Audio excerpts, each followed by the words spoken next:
Yo, what's up everybody? Nick Jack, thank you so much for the resub. There's the confetti because our overlay is broken.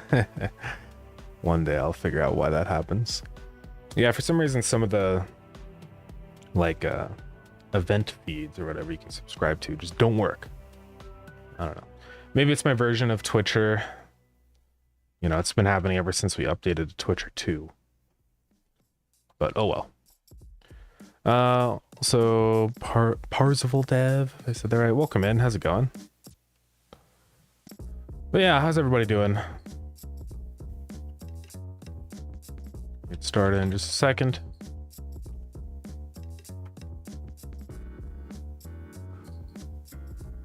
Good. Yeah, I'm doing good. Just tired. I did not get good sleep at all last night. I don't know what happened. I just could not go to sleep. But yeah, otherwise, that's just par for the course. Worked on your music skills? Let's go. Nice. Yeah, I'd love to make some more music at some point. I've had a couple ideas pop into my head for stuff. But yeah, that's awesome. Ooh.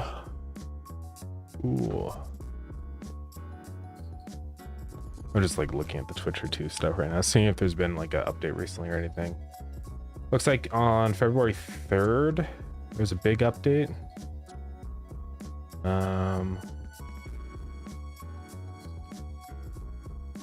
Okay.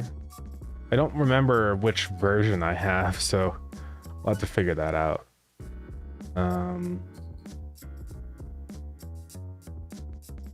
Oh yeah, there's some things. Oh yeah, infinite token refreshes on valid OAuth, fixed event sub resetting. I think those are the problems. Send you one of my new beats. Yeah, you're totally welcome to send it over. I can check it out after stream. Anyways. Ooh, just dropped my phone. It would have been bad. It's already cracked. I need to replace the glass again.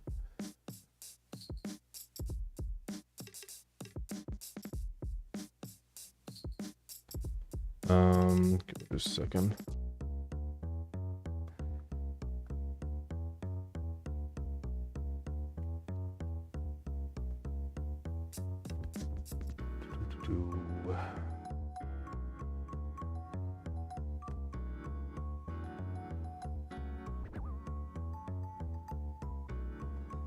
Okay.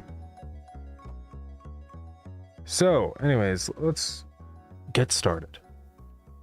So, Sunny has finished the upgrade.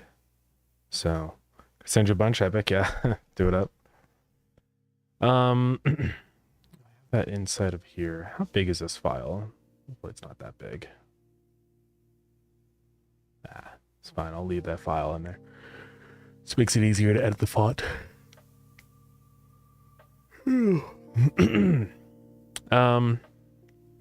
So yeah, I want to get Sunny stuff, new content into the game.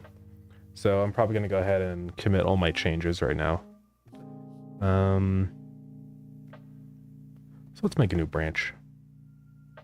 And I'll call this V4 mid push. Because it's not over yet. Bring my changes. And last thing I think we're working on is all the, yeah, the decorations and stuff. There's a lot of things that we've done for this version already. Namely, the jungle. A whole lot of things. Hey, Game On YouTube, welcome in. How's it going? Yeah, so we've got a bunch of new decorations. Many things. A whole load of things. I think most of it has to do with the new font. Branch. I'll just say like add new font, jungle, decorations.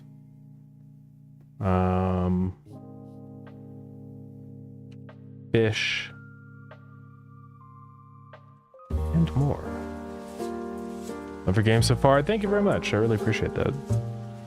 Yo. Zafencer, thank you for the cheese time. How's it going? How are you doing? Pop that in there. Okay, so now let's go ahead and push Origin. And then before I do this, I'm gonna close the engine because every single time I do this, it breaks and screams at me. I don't think it really breaks anything, but it's just annoying going through all the prompts of like, do you want to change every file in the project?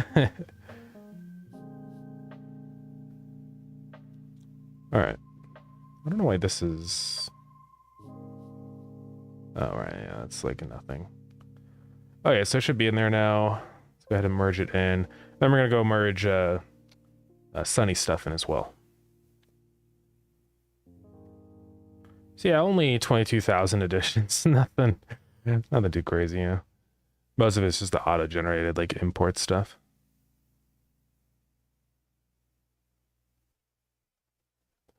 Doing well. I'm glad Max likes the Minecraft mod stuff. Yeah, it seems like he's definitely he's always wanted to do a Minecraft mod. I mean, me too. It would be cool.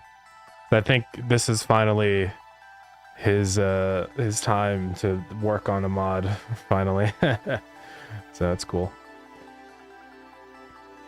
I just want to add the lava lamp. We also added the chest decoration. Okay, just making sure that's all up to date. Yeah, let's create the pull request here. So we're gonna merge that in the main.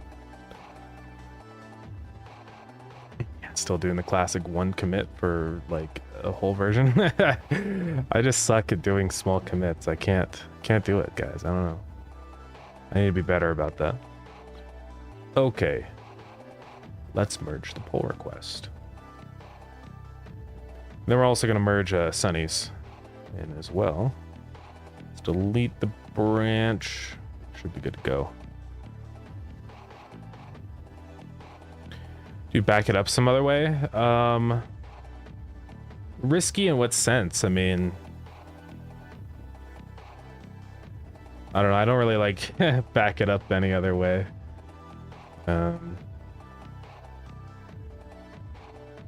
Let's see. Crap on upgrades. I want to see all the files change here too. Pull request. Like that you can use all your stuff and you. Oh, no. I mean, I just don't.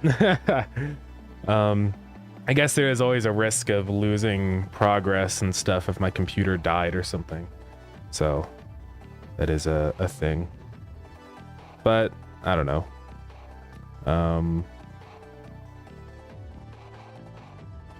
It's probably okay. I've only had a couple major computer death incidents, so you know. All right, so now I need to go through and just make sure there's nothing in here that's going to cause any conflict. So this is just changing the label now to show the pot limit instead, which is good. This is now changing that remaining time. So let's see how this works. So this is active. It's false. We set it to the pot time. So the only thing about that,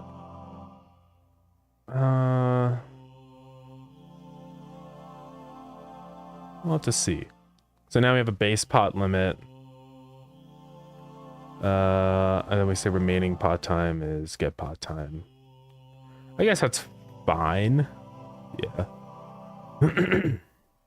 And get pot time. That's the catch rate times decrease pot time. I don't know where that variable is. Okay. So it's 60.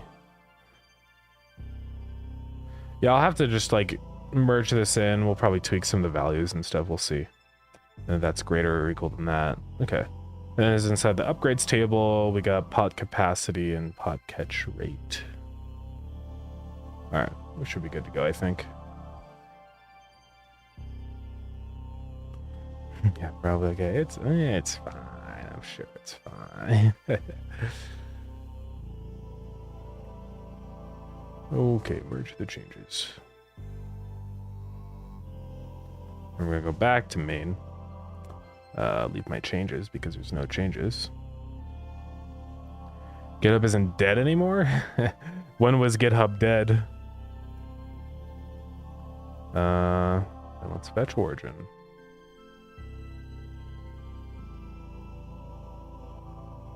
I haven't had any issues with it or anything, so I'm not sure what you mean by that.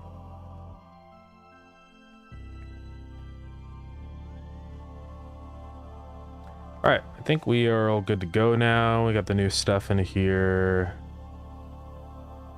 Just all the crab pot stuff. Okay. Cool. Let's go ahead and reopen the project.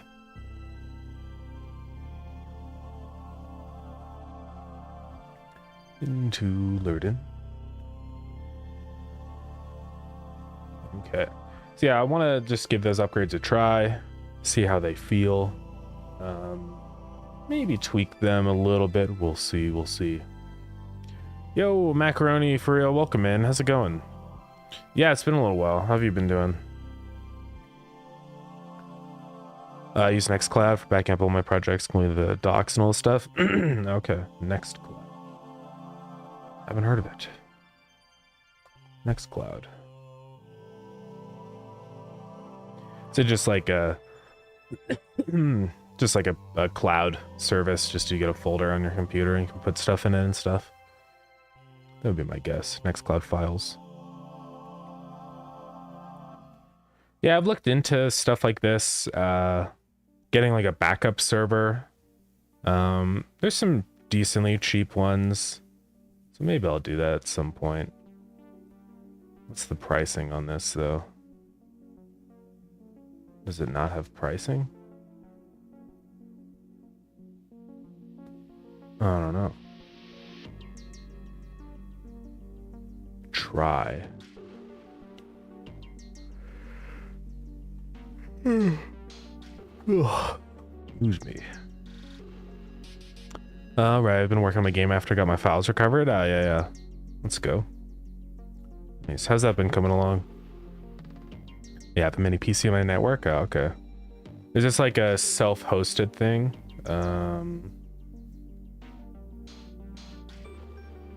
Do you just like put it on a server that you have and then you can just access this wherever you want? Okay. That makes sense. Yeah, I mean, I have my server over there. It would be kind of neat to put something over on there. Yeah, maybe I'll check it out. See doing that. All right, we are in the project. So I don't think the other crab pot upgrade has an icon. So we're gonna make one really quick. This guy right here. So the pot capacity, we already have that one. But now we need the catch rate. So it's improved crab pot bait. I think about how that's gonna work. Hey, Woolbed, over on YouTube. Welcome in. How's it going? Decrease the length of time. On these, I always say like in the present tense. I'm gonna change it to decreases the length of time for a crab pot to capture a creature. That should work. And I noticed there are some maximum levels set on these. That's, I don't know. We'll see about that. I think that was set to 60 seconds. So if that's really decreasing it by 60 seconds every time, it might just immediately, like, it might go to 0 right away. We're gonna test it out. But let's think what we want to do for the icon for that. So the icon we have for the improved fishing bait, it's just a little vial of food. Oh, in the wrong shadow me fix? Oh yeah, you're good.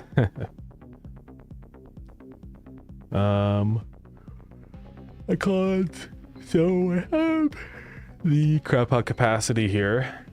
We need to imply better bait inside of the crab pot. What kind of bait do they put in crab pots? Because that would be good to know. Is that chicken? Looks like a little paste. It's like a little sausage roll. It's probably just like yeah, fish and their garbage. Okay.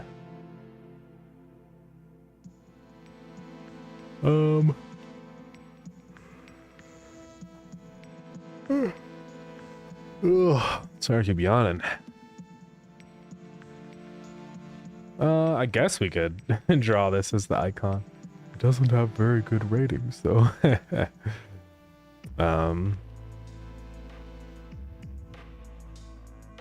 Yeah. The bait in Stardew Valley, I don't even know what this is. Just like little chunks of pink bits. But we can't get away with that because it's not 2 pixels wide. Like, yeah, Patrick's Rock, yeah. I think it's just a fun little, it was like, that was the first decoration we added in, right? Because we were just like testing the system. But yeah. Well, I've been meaning to play this game, Dinkum. I think it looks kind of cool. No, not crab pot, just the normal one. I think it was on sale. I need to wait again until it's on sale again. But yeah, this seems cool. It's like a survival Animal Crossing, basically, right? You can go mining and stuff. Definitely has Stardew vibes. 3D Stardew Valley, but you're in Australia. So it seems cool. Yeah, I would like to try it out. There's a lot of like decoration stuff, like Animal Crossing, farming. It's got like a freaking tractor. Looks pretty epic. Evil fungus alligator. Yeah, at some point. Looks pretty cool. So this game got an update. Lightyear Frontier. It's a farming game, apparently. I don't know. Anyways. Once I get rich, I gotta fill my place with all of them. Yeah, just every spot is the starfish. That'd be epic. Okay, so what do we want to do in here?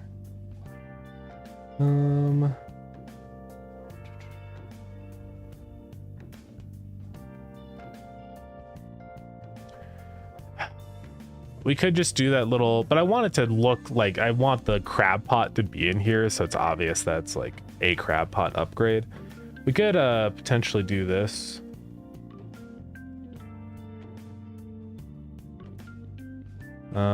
Like keep the little guy over here in the corner.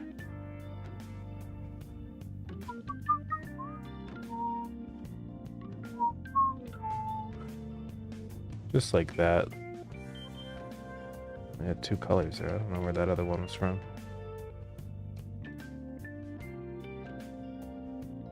Get rid of him. Where are these colors coming from? Okay, that one's that one, so that's fine.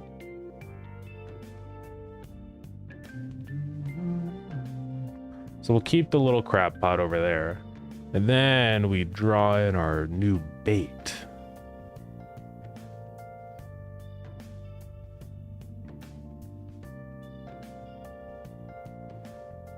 Yeah, this is not the shape we want.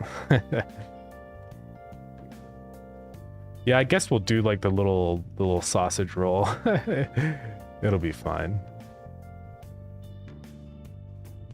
Maybe. I don't know what else we would do. Oops.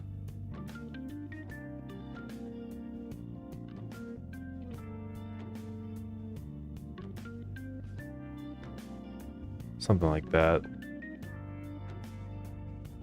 Do that. It looks a little suspicious right now. Don't worry, guys. We're gonna add a label to it. No.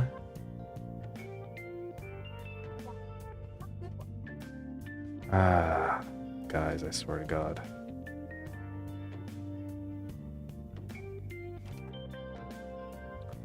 All right, I guess I'd go like there. I don't know if this is gonna look good. We'll try it out.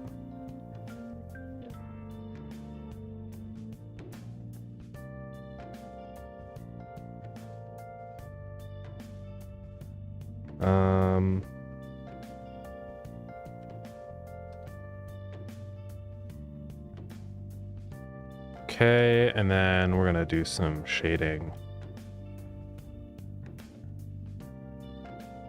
Mostly on the top since it's cylindrical.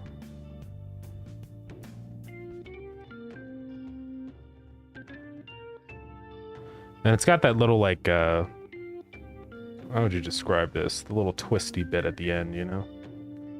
It's like a normal sausage package has. I don't know how to make this look good. It'd probably be like sort of white. It looks pretty stupid.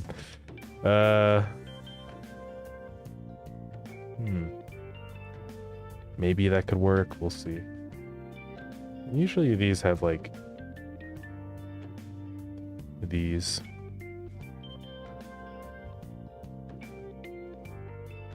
Not my best work, guys. I don't know how I would imply that this is food.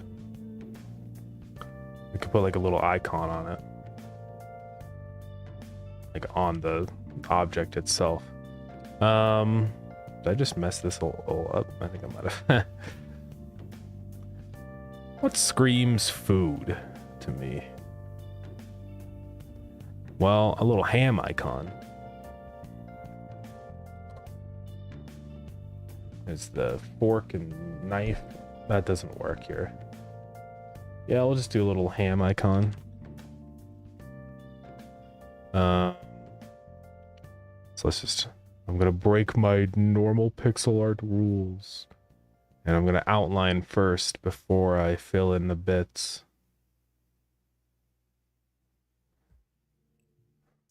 I think that's like what the Minecraft one looks like. Might have accidentally stole it, but it's fine.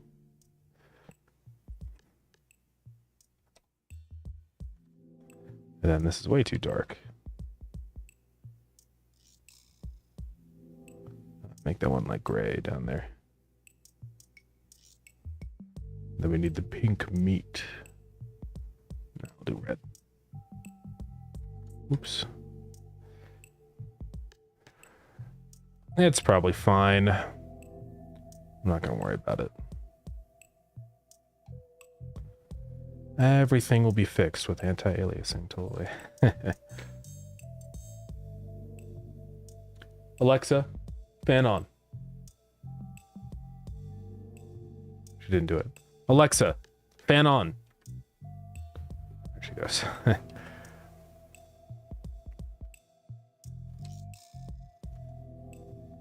Let's see. Fill this with a better color. And then along in here, we're gonna do these. Pretty close to the Minecraft hunger bar. Yeah, I think it is really close. It's probably okay. I'm not gonna worry about theft at the moment. I don't think it's gonna be a problem. It's just an icon on an icon, you know? So it's a pretty like, I don't know. It's probably fine. I might get in trouble, but I'm gonna hope that I don't.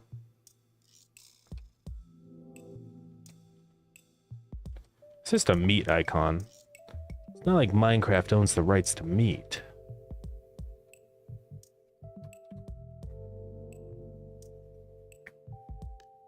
Yeah, that's good there. Yeah, this will probably work. I might put like a little shiny mark over here. Oops. Might actually do a brighter one like that. Just to make it look shiny.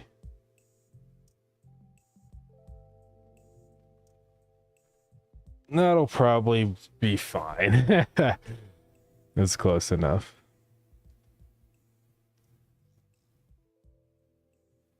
All right, I'm done.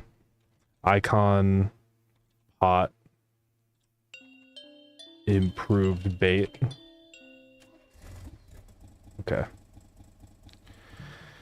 So now we can put that in here. Boom. All right, let's go try this new upgrade out. Yeah, what does the Minecraft hunger bar look like? Let's see. It is pretty close. It's a little different. Mine was like shorter. So. It's pretty close though. Yeah, almost the same. Obviously different colors and stuff. Why is my game loud? I must have turned up the audio at some point. Quiet on down there. Okay. Let's go try this new upgrade out. So it should just show up inside the equipment tab, I believe. Yeah. So there they are. Yeah, that'll be cool. Now, the only thing I don't like about this is like, it doesn't have any, it's arbitrary. And I don't like that. So I think I'm going to change what this specifically says in here. Like, because it works on the others where it's like improve or make fish bite your hook 10% more often, right? So that 10% you have like a quantity, something you can like understand. But the problem with this one right now is it doesn't. It's just like, yeah, it decreases the length of time, but like how much, you know? And I don't even actually really know either, so I'm gonna give myself, I already have everything I need. Let's go ahead and unlock pots, and I just want to grab a few little upgrades here. So I mean, this one is fine. Obviously, yeah, increases the limit by 1. So like, boom. And I think there's a maximum to this, which that feels sort of cheap. I might rebalance that a little bit to be more expensive. And it goes up to 11 creatures, which just kind of feels like an odd number to end at, personally. So might increase that a lot. And the thing is like by the time you unlock this pot, you're already like kind of into the research a bit, like, because if you look at where it is in the research, right, it's 1,000 research. So that's like in between the river and ocean levels in terms of research count. So like if you're traveling to the river, you definitely have like 1K on hand. So I think I'm going to start this off being definitely more expensive, especially for the capacity. I want that to scale up quite a bit, and I'll probably increase the level a little more. See, I don't know if we really like need a maximum level, honestly, so I might just remove the maximum levels on these, because we can just kind of balance it with cost scaling. So yo, what's up, Ace? Welcome in. How's it going? And then for this, I might even do like a cost scaling of 10, possibly. And then we have to restart the game. And what that would do is like, it's 1,000, then 10,000, then 100,000. We could either do 10 or like 5 would probably be fine. So it keeps going up by a decent chunk every time. We'll test this out. I think most people typically get up to like a couple million and then sort of level off there. So I'm eating a Cinnabon. I'm happy. Let's freaking go, dude. What's up, GT? New things to level? Yeah. We're gonna have a bunch of new upgrades now. It'll be nice. I want to throw in some more marketing upgrades too, just because that tab is sort of empty now compared to the other two, right? So, dude, my stupid chud hair, bro. So tired of it. All right. So that's already 15 million. That's quite a bit. Let's do set upgrade li.upgrade dot 0. So yeah, it starts at 1K, goes to 5K, 25K, 125K, 625, 3.13, 15.6. That's probably fine at this point. Like at level 7, now you've got 12 capacity. I might lower it just a tiny little bit. We might do cost scaling of 4 instead of 5, but otherwise I think that's, you know, pretty good. So yeah, I think that's fine. And then the catch rate, yeah, again, I don't know, like it's kind of arbitrary. I'm not sure how this upgrade works. What was the maximum level before? It was 4. Well, I went to 5. Let's see what happens. And then if I drop this pod in, like so that This is why I use percents, because it's really easy to accidentally cause bugs when you're just like decreasing things by just whole values, like saying minus 60, because then now I change the maximum level and I instantly catch everything, probably because the time is now set to 0. So I gotta fix that because, you know, that's a little bit of a bug, I think. I went to a bookstore day and got the Berserk Deluxe. Let's freaking go, dude. Jade City, yeah. That's awesome. Well, I think I accidentally fixed the shader. I really don't know what I did. I just like tweaked some things. I was like, ah, that doesn't work. And then I undid everything and went back to what I had before. And I'm like, oh, it works now. So I guess it's fine. But yeah, the little guys are moving up and down. It doesn't jitter around anymore for some reason. Again, I don't know why, but you know, it's fine. The deluxe of Berserk is so heavy. It's like cracking open a tome. Let's freaking go. That's awesome. Yeah, it's got a lot of chapters, right? Berserk Deluxe Edition. Let's see how big it is. Is it like well, there's a bunch of these. Is it like this? Is just set 1? Yeah. So it has 3 volumes? Oh, okay. So this is like all the volumes, yeah. 1 to 13. Pretty epic. I really have been kind of wanting to read Berserk. Because it's one of them classics. That's what they say in the biz. Yeah. Maybe at some point. With like comics and manga and stuff, I feel like that's kind of epic to have as a physical book. Because I don't know, it's different. Like reading stuff like this, I mean, there is text, but the amount of reading you do, I think, compared to just looking at stuff is different, right? So I actually don't really mind having it as a physical thing as much.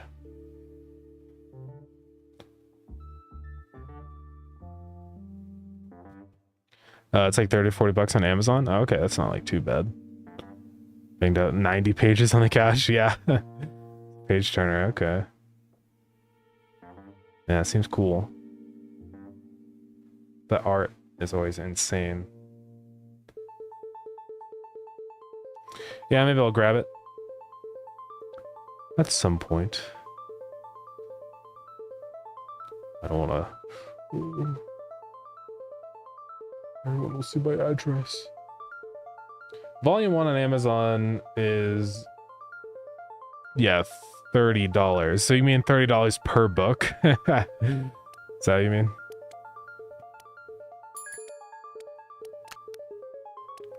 All right, let's go change this code. The crap pot. It's like 400 pages. Oh, okay. Yeah, I guess it's a pretty long manga. Wait, collecting volumes 1 to 3. It says it's volume 1, but then the description it says volumes 1 to 3. I guess it just means all the volumes. Oh, they like merge a lot of the... Wait, what? I'm confused. Okay, so they say like volume 1, 2, 3, 4, 5, and then down here it says 1 to 3, 4 to 6, 7 to 9. Is it because it's like, okay, because it's the deluxe set, it has 3 contained within them? Yeah, that makes sense. Okay. Yeah, it'd be expensive to get all those. It's cool. See, Mufer, welcome in. Next update when? Soon. I think once I get these upgrades kind of ready to go and stable, I think we're at a good spot for new updates, so... Yeah, it's build over time type deal. Yeah, for sure. Oh yeah, so we want to fix the crab. What's the crab? Here, let's just search for hot catch rate. All right, so this is where the value's being calculated. So yeah, it's basically just saying decrease pot time is 60 seconds and the base one is 300. So yeah, I think I'm going to change that so it's a percentage instead. That's probably going to be better. But give me 1 second to respond to somebody, guys. Hold on.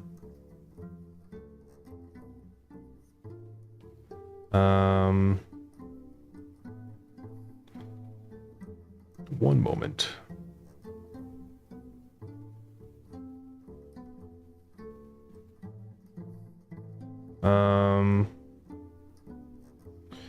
Yeah, what other upgrades do we want to work on after these? Because I mean, these are basically done. I'm just tweaking the values a little bit.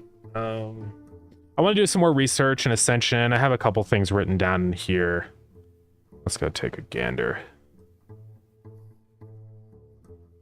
Upgrades. So we got those done. Casting speed, I don't know how I feel about that one yet. I'm gonna think about it. But these are some of the Ascension ones here. Any of these look particularly interesting to anybody? This group in here.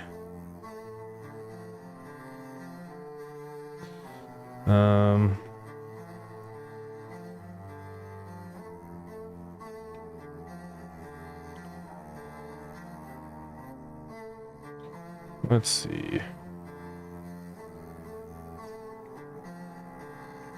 I'm sorry, everybody. Hold on. Cheaper purchases is redundant. Yeah, I don't know how I feel about that one. It would be freaking really hard to implement because I'd have to go through every single spot in the game where you buy upgrades and make them cheaper. So that might be a little hard, but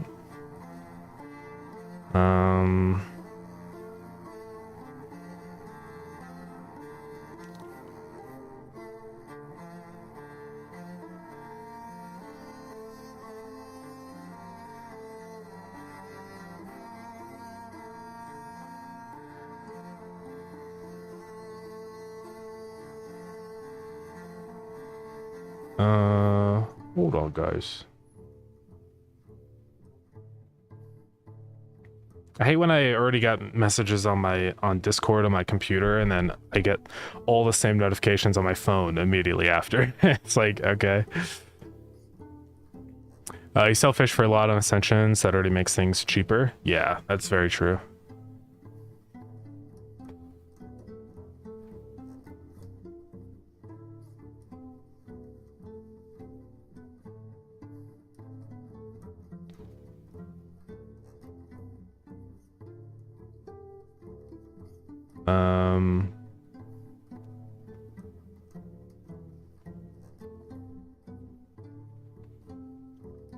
One moment.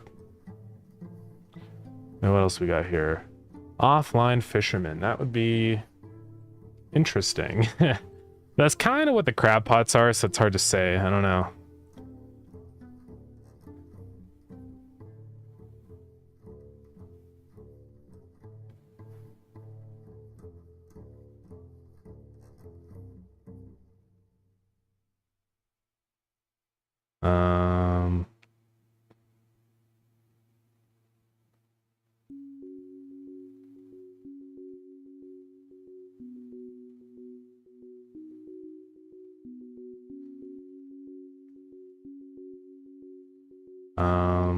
Let's see.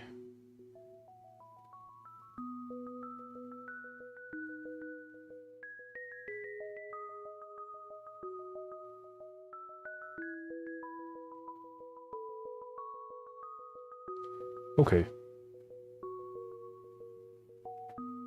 Hold on. So this one, to make all the fish stay when you reset. This one is like, I don't know how I feel about this ascension upgrade. It is pretty powerful. Because if you keep your fish when you ascend, then you're basically not really ascending. Like, you're not resetting anything anymore, right? So it's one of those ascensions where I'm like, I don't know about that. Yeah. I still am very conflicted on like whether we want to do ascension or like a skill tree. Because like I could definitely see doing just a linear skill tree with like no ascension stuff. But like, I don't know. It's really hard to say. Because some people don't like resetting and getting rid of all their fish, you know? And like, I definitely feel that. It is a little sad, like, especially if I implement, I've been thinking about doing like, the ability to, what's the word? Name your fish and stuff, right? And so when you ascend, it deletes all your named fish, or it will. And it's a little sad. I don't know. I don't know how I feel. It's really hard to say. I know we've already talked about that in the past, but I mean, any thoughts on the whole ascension mechanic? Ascension is basically a skill tree, but you have to play the early game again. Yeah. I mean, I don't personally mind it, honestly. Like, I think as long as ascension feels rewarding, then it's fine to me when I play games. You know?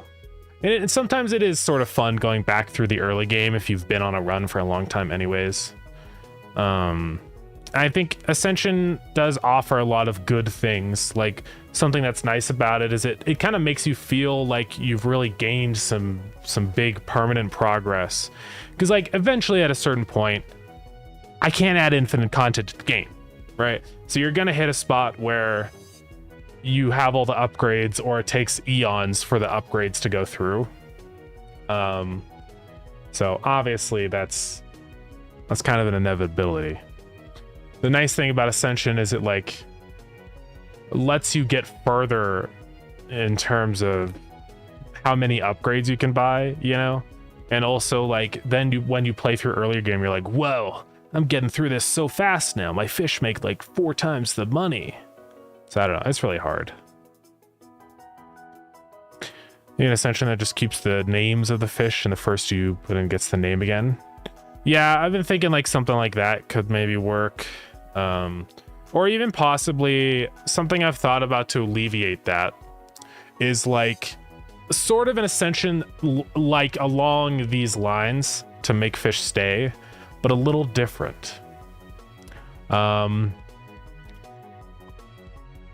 I was thinking like maybe there's like some kind of holding tank that you can put your fish into that you've already named and stuff. And then once you've caught those fish again on your next run, you can buy back your old fish, if that makes sense. You know what I'm saying? So I don't know, something like that maybe. It's hard to say. Yeah, because then it kind of, we get the best of both worlds where like the Ascension pros, but then also if you really have fish that you'd very much like to keep, you can like you can keep them and get the same fish back, but only like once you reach that tier where you can normally catch that fish. Because that way we fix all the balancing problems. Yeah, keeps things balanced. Yeah, or trade of equal value. Yeah, that could also work. Like trade in a fish. Yeah. Yeah, something like that could work, I think.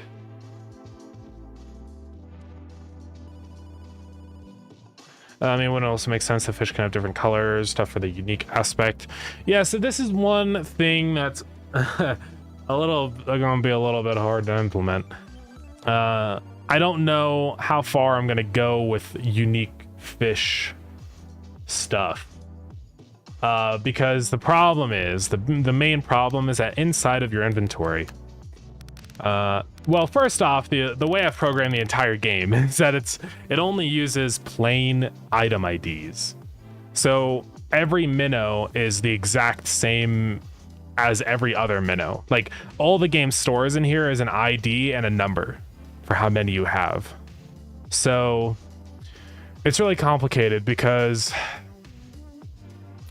then it means, like, well, first off, we'd have to completely change the UI if these fish were not just lumped into one group, because we'd have to have some weird like drop down that shows all the other variations of the fish or something, right? Which is a whole thing. And then I have to keep track of like different variants and colors. It's really complicated. So I might make it just so that you can rename your fish while they're inside of the tank, you know? You can just like go in here, click on this guy and put a name in here. But I don't know if I'm gonna actually like then make that fish fundamentally different from these in here, if that makes sense. So I think all the customization is only per tank, and then the minute you return them to the inventory, their settings are just gone. I don't think it's gonna like change them into a different kind of fish, because I just think it's too much work before July to get all that working and feeling right. So yeah, I think I'm gonna avoid that. Should have the Counter-Strike trade up mechanic. That would actually be kind of sick. Yeah, you can like trade your I do actually, I did recently go through all these fish and give them like rarity values. So that could actually work just like Counter-Strike works, where there's like some kind of menu where you can trade up common fish into uncommon fish and stuff like that. It would actually be kind of cool. Definitely wouldn't be opposed to something like that. Let's write it down. Able to trade up fish into more rare fish. We need to add the fish god. Yeah, that would be awesome. Poseidon, isn't he the god of fish or something? God of the oceans? I don't know. Is there a price planned? Yeah, sort of. A very rough estimate. I don't have anything like 100% planned right now. But I'm thinking somewhere around like $6 or $7.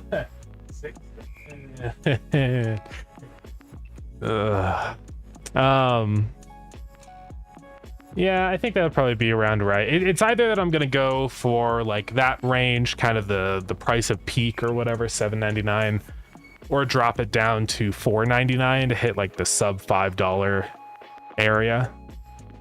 I'm just not sure which path I want to go yet, because I could see both. So I'm not sure. 8 is $5. Yeah, I know, right? Like, I think people kind of mentally wise view those prices similarly, so I think it's probably fine. And it's just like a goldfish on the main menu, on the main counter in the store. That'd be awesome. It's like a little guy that you unlock. You can talk to him. I do want a guy that leaves like tips and tricks, because I've always really liked that in the last day of work games, where they have like a little thing you can click on and it shows tips. That would be kind of fun if he's like this old knowing fish god and you can talk to him and he has advice. Maybe we'll do that.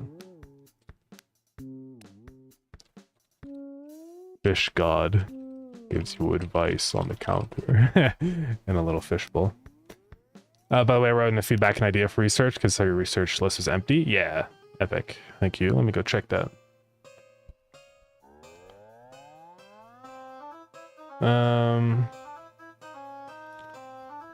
The NPC like the cook, but the scientists just ask for fish plus an amount of research, gives player money.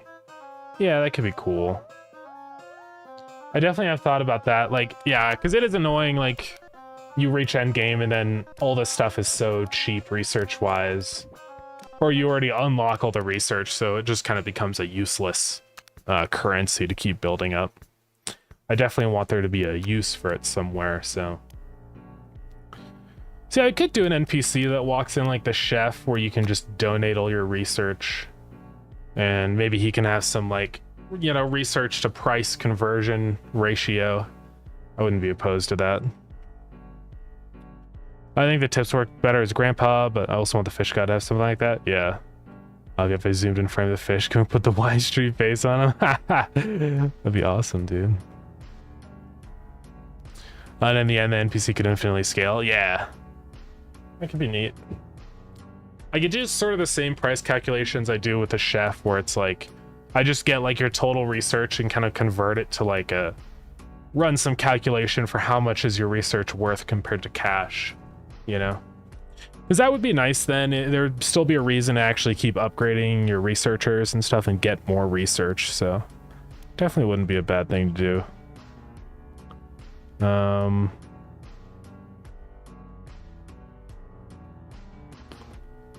Let's see.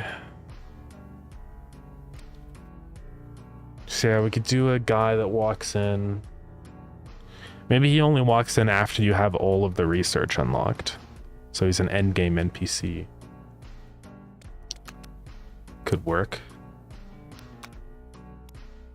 Chef's offer. I'm gonna have to make a new pants type, one that has the shirt included with it for the researcher outfit.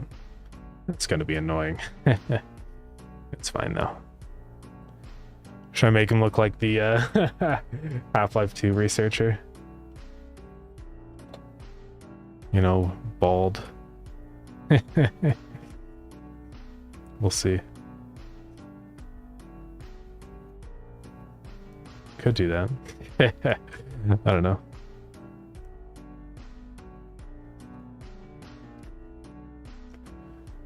So how do I want to do that then? I definitely do want to just add in more research also in general. I was like, it's so they're wrong, yeah. He's a funny guy. What kind of research would I want to add in? Research. Obviously, there's going to be a lot more research in the future for things like all these fishing regions each have their own research, so that's going to be a continual thing. We could like involve some more tank maintenance stuff that you can unlock to get points and bonuses. I'm not sure like what else we would do, because we got the cleaning mechanics and feeding. Because we can throw in more tools along here, our little toolbar. We could do... there's a bunch of different like things you have to do. Take care of tanks, like water testing. We've got what else? Like tank substrate cleaning, you know? You take the little nozzle thing and you suck up all the gunk. We've got what else? Yeah, I mean those are like, there's not like a ton of maintenance stuff that you have to do. Mostly just cleaning. Make it so you can name all the decorations also. We could do that, yeah. I'll probably do that in here so you can click a little pencil icon and rename it. Yeah, auto feeder. Maybe the thing with an auto feeder, the thing that one of the big reasons I added in feeding in the first place is it's an incentive to play actively, right? So I'm not sure if I want to do automatic feeding or not. It's really hard to say, because then it would kind of change that mechanic from being a boost to online play to just being a just in general income boost. I mean, it's not the worst thing ever. Maybe like a really end game ascension or something could be fine for something like that. But yeah, it'd be like probably a thing to do at the end of the game. So I'm not opposed, but yeah, I think I'll probably hold off until later.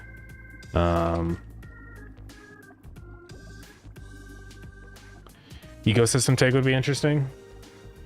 Yeah, like having like those like videos of the people doing like the tank builds where they put on all those specific plants and bugs and stuff like that.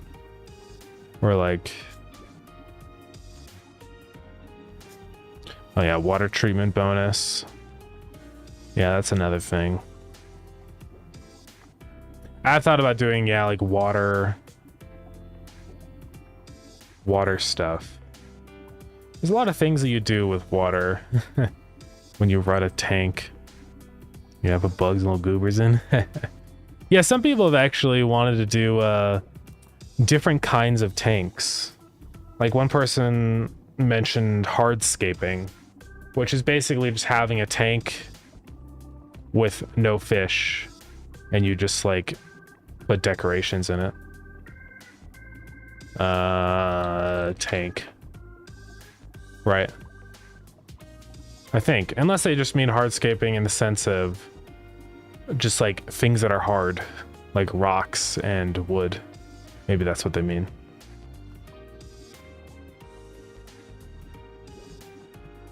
But yeah, I don't know. We kind of have a little bit of that now. I do want to add some wood decorations in here because that would be nice.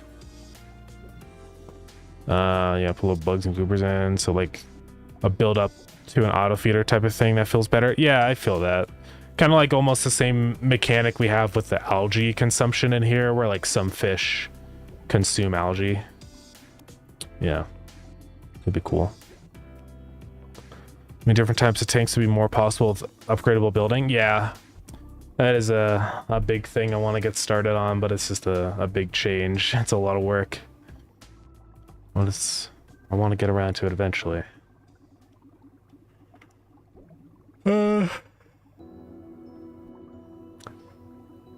Yeah, some of the things I'd like to do for that is like a big tank, you know, for the big creatures like sharks and stuff. I'd like to do that eventually. I don't know if I'll do that for V4. I do really need to get it done soon, but it's a lot of things that I have to add in. We'd have to work on a billion more tiles for the tile set. Then also just moving all the decorations around and stuff. We have to implement like a system to unlock the different sections. What does the jungle scene look like right now? This is what it looks like right now. I don't know why the river sound is so quiet here. I gotta double check on that. It's almost like it's not even here.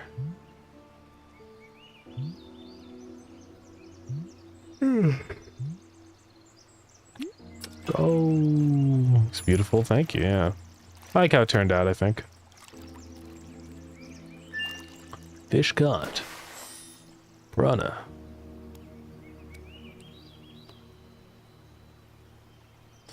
It'd be cool if you could see the top of trees, like you're underneath them, but it's awesome. Thank you. Yeah. So, what do you mean by you can see the... Oh, like you're underneath them. Yeah, so you mean like having some like stuff on the edges that are like semi-transparent or something? Is that kind of what you mean? Oh, we have ads. Oh, couldn't. Oh, couldn't see the top of the trees. Oh, that's what you mean. Yeah, I think that could be neat for the swamp area. Just to hide the tops. Yeah. Yeah, I would like to do that for some areas. Yeah, the swamp would probably work for that. Because swamp trees are pretty, like, big.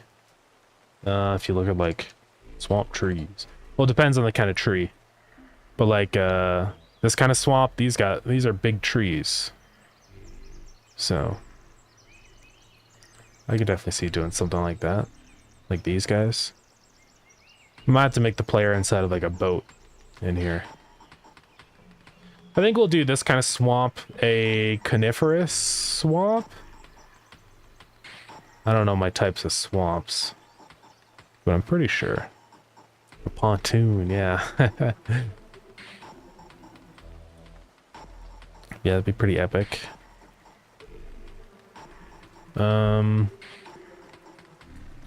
Big trees. This guy is a scary tree. Is that real? That's not real. It's a model. So where is this? Where are these places?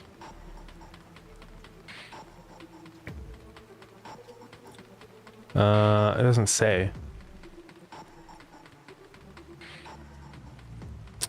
Okay. Like, is this in like Louisiana? Probably. Yeah. They've got the big trees in Louisiana. Yo. Airboat.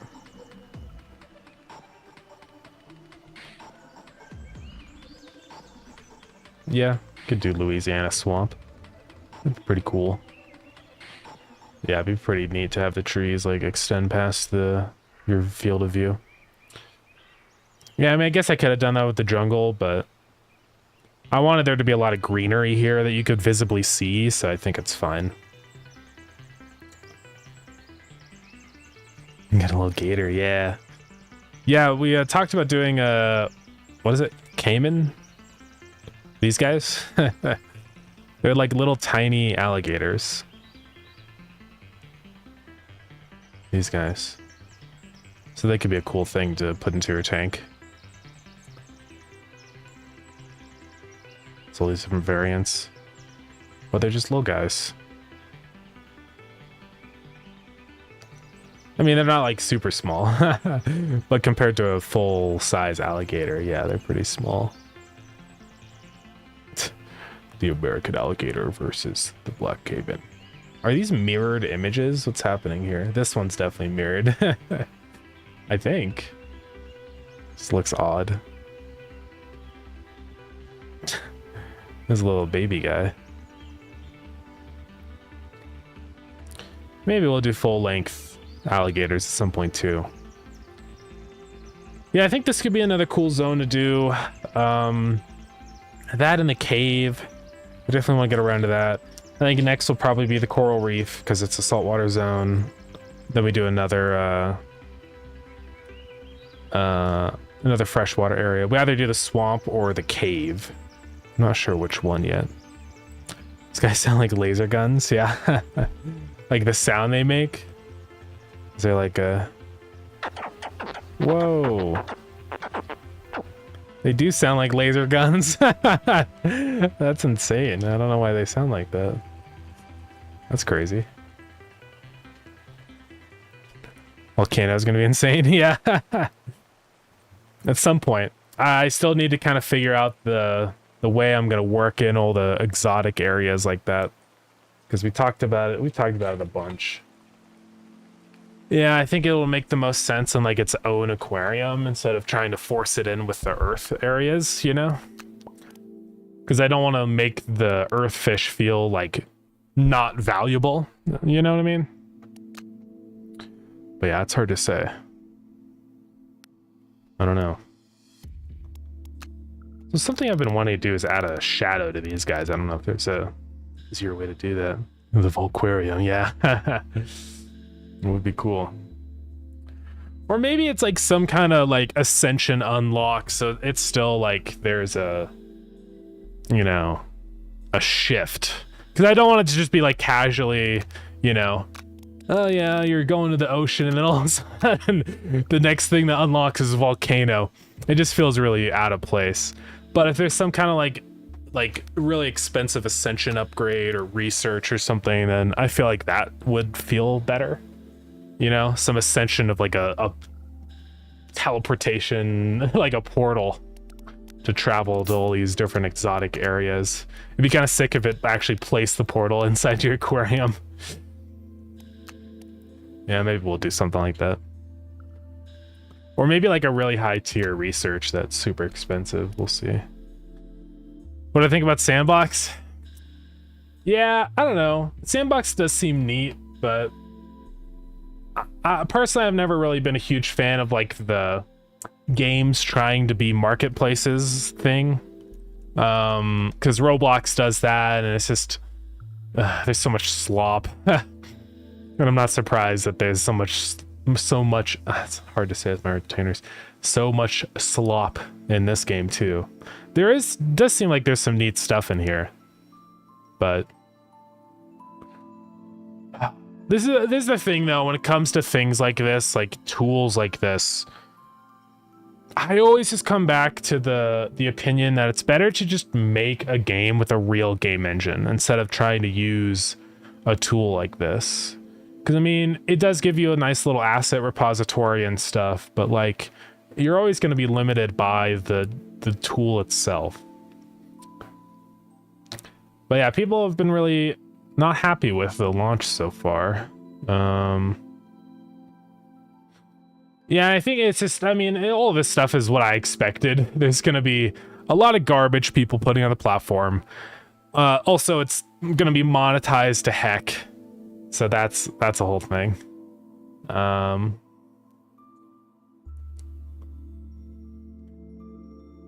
Yeah, a lot of people said that it runs really bad. And I'm sure that really depends upon like the game that you play in Sandbox, you know. It's not like every game is going to run bad.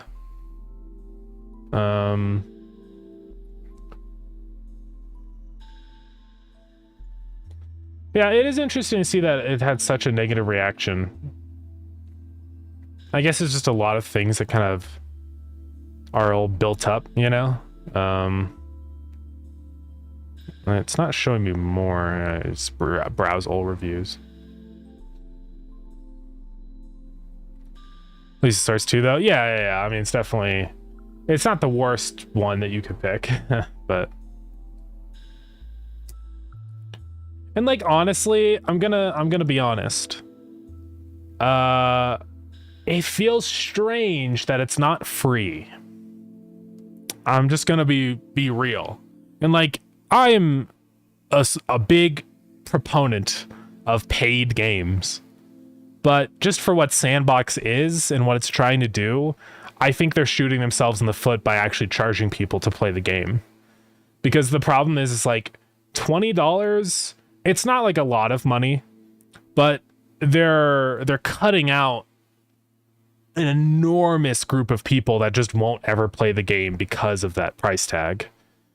And it seems like it's the kind of thing where it would just be better for them to just monetize the platform with like cosmetics and also some kind of like, you know, like what Roblox does. Like Roblox is free.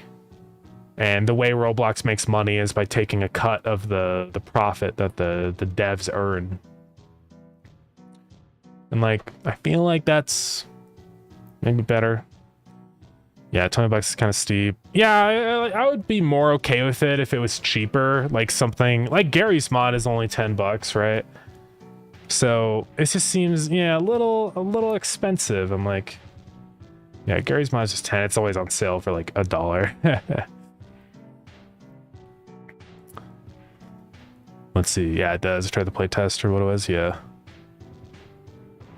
Funny thing is they have monetization in game. Yeah, I think that's one of the big reasons a lot of people are not happy about it, because you have to drop $20 and then also you're hit with monetization still. So it's one of those really weird things. It just feels wrong. So yeah, it's hard to say. Gmod 2.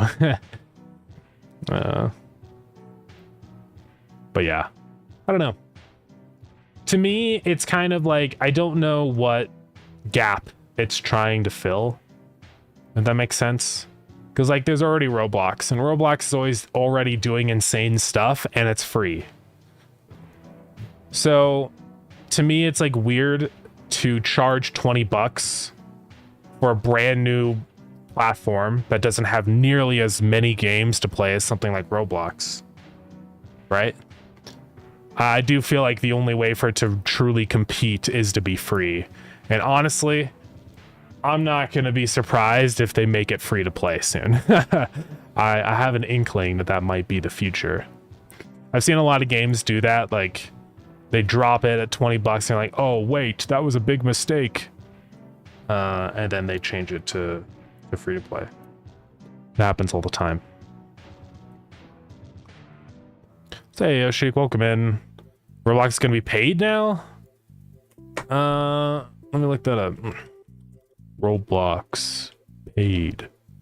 I don't know how I would find info on this. What would I even look up? Paid access. Oh, there's probably like some games that cost money to play. That cost Robux. Yeah, I think I remember seeing that. There's like, not Robux, Roblox. I guess I'll log into Roblox. Hold on, guys. Two-step verification. Oh, you mean to make games? Yeah, that's something I saw. That seems really dumb, in my opinion. I don't know why they would be doing that. I mean, I guess part of the reason they're doing that is to cut down on all the garbage on Roblox, because there's a lot of garbage on Roblox. I think it kind of helps in that sense, because you're not just going to get all this random, you know, slop. I mean, there still will be plenty of random slop, but like, it'll minimize that at least. Yeah, I already know it's enabled. Shut up, bro. It's my notification. New glasses. How much is my stuff worth now? I'm just letting it sit here in a crew. One day it's probably gonna all crash. Like, I've got this funny little hat. I don't even think this one's that expensive. How has the price of this been increasing over the years? I can't even see older than 180 days. Whatever. What's that other one I had that was worth a lot? I think I'm wearing it. Irish Guard, that's like a common one. I don't even know where it is. Whoa. I forgot this one got so expensive. No. It dropped from 100,000 to 1,000? So these are the only ones for sale? That's crazy. Yeah, it's worth a little bit. That's the best price right now.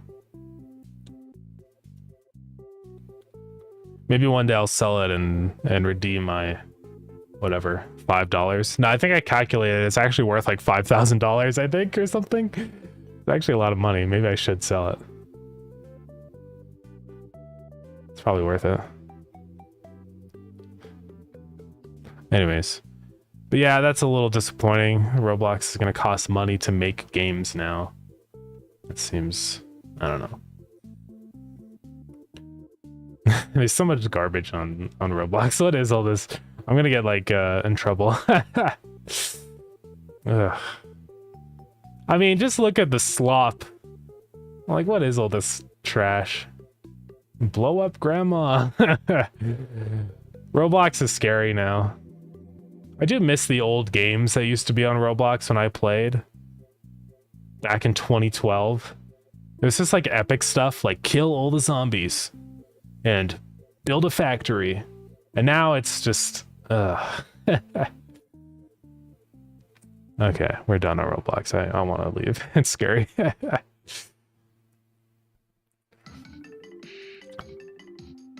Let's go Roblox stream maybe one day.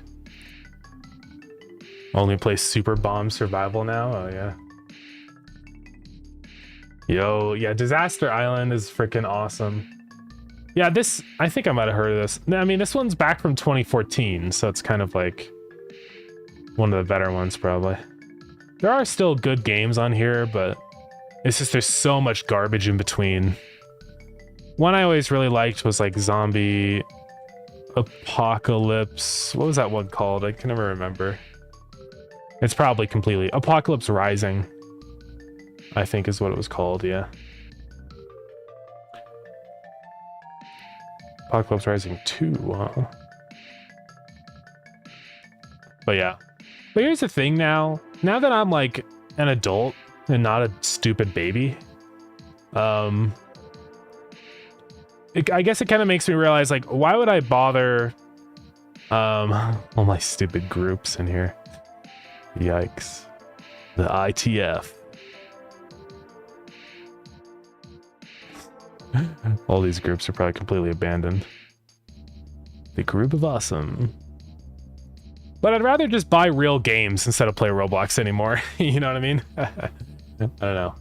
That's my stance on Roblox these days. Because there's actually cool games that people make on Steam and aren't stupid bad games. Give the cheese time. Oh yeah, I think I'm gonna lose all of my things on sale, which is really sad. So now you have to have a subscription to make items. So I have until July 31st. So they're all gonna go away.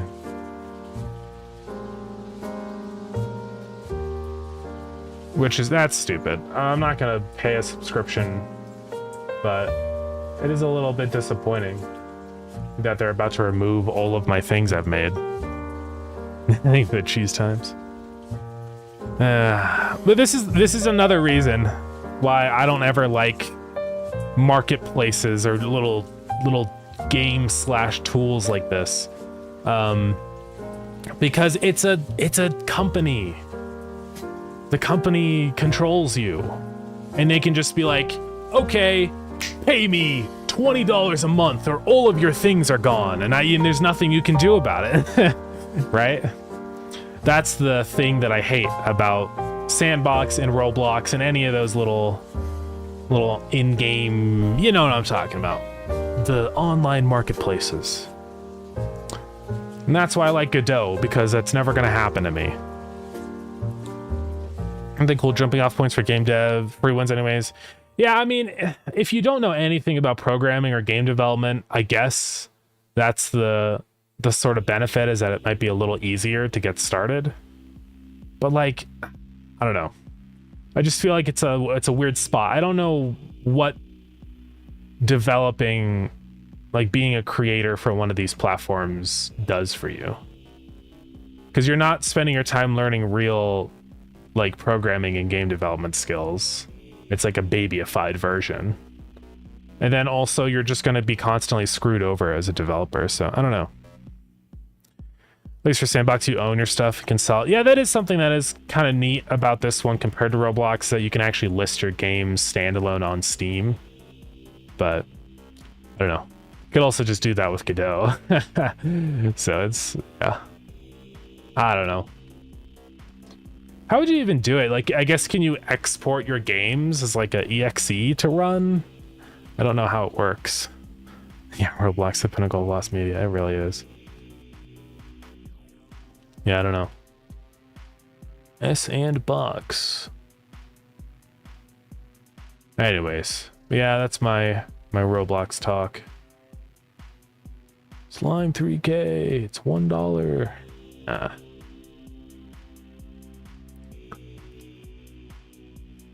I think the Source 2 engine Sandbox has, let's see, code in C# for stuff. Okay. Yeah, I don't know. I don't know enough about Sandbox fully to like hate on it enough. I guess that makes sense. I can hate on a couple things, but I have no idea how the programming side of it goes and stuff, so it's hard to say. But yeah, I don't know if I'm ever gonna buy it. I don't think I will. I just don't know if there's really any projects on there that sound interesting to me, so I just don't care. But yeah.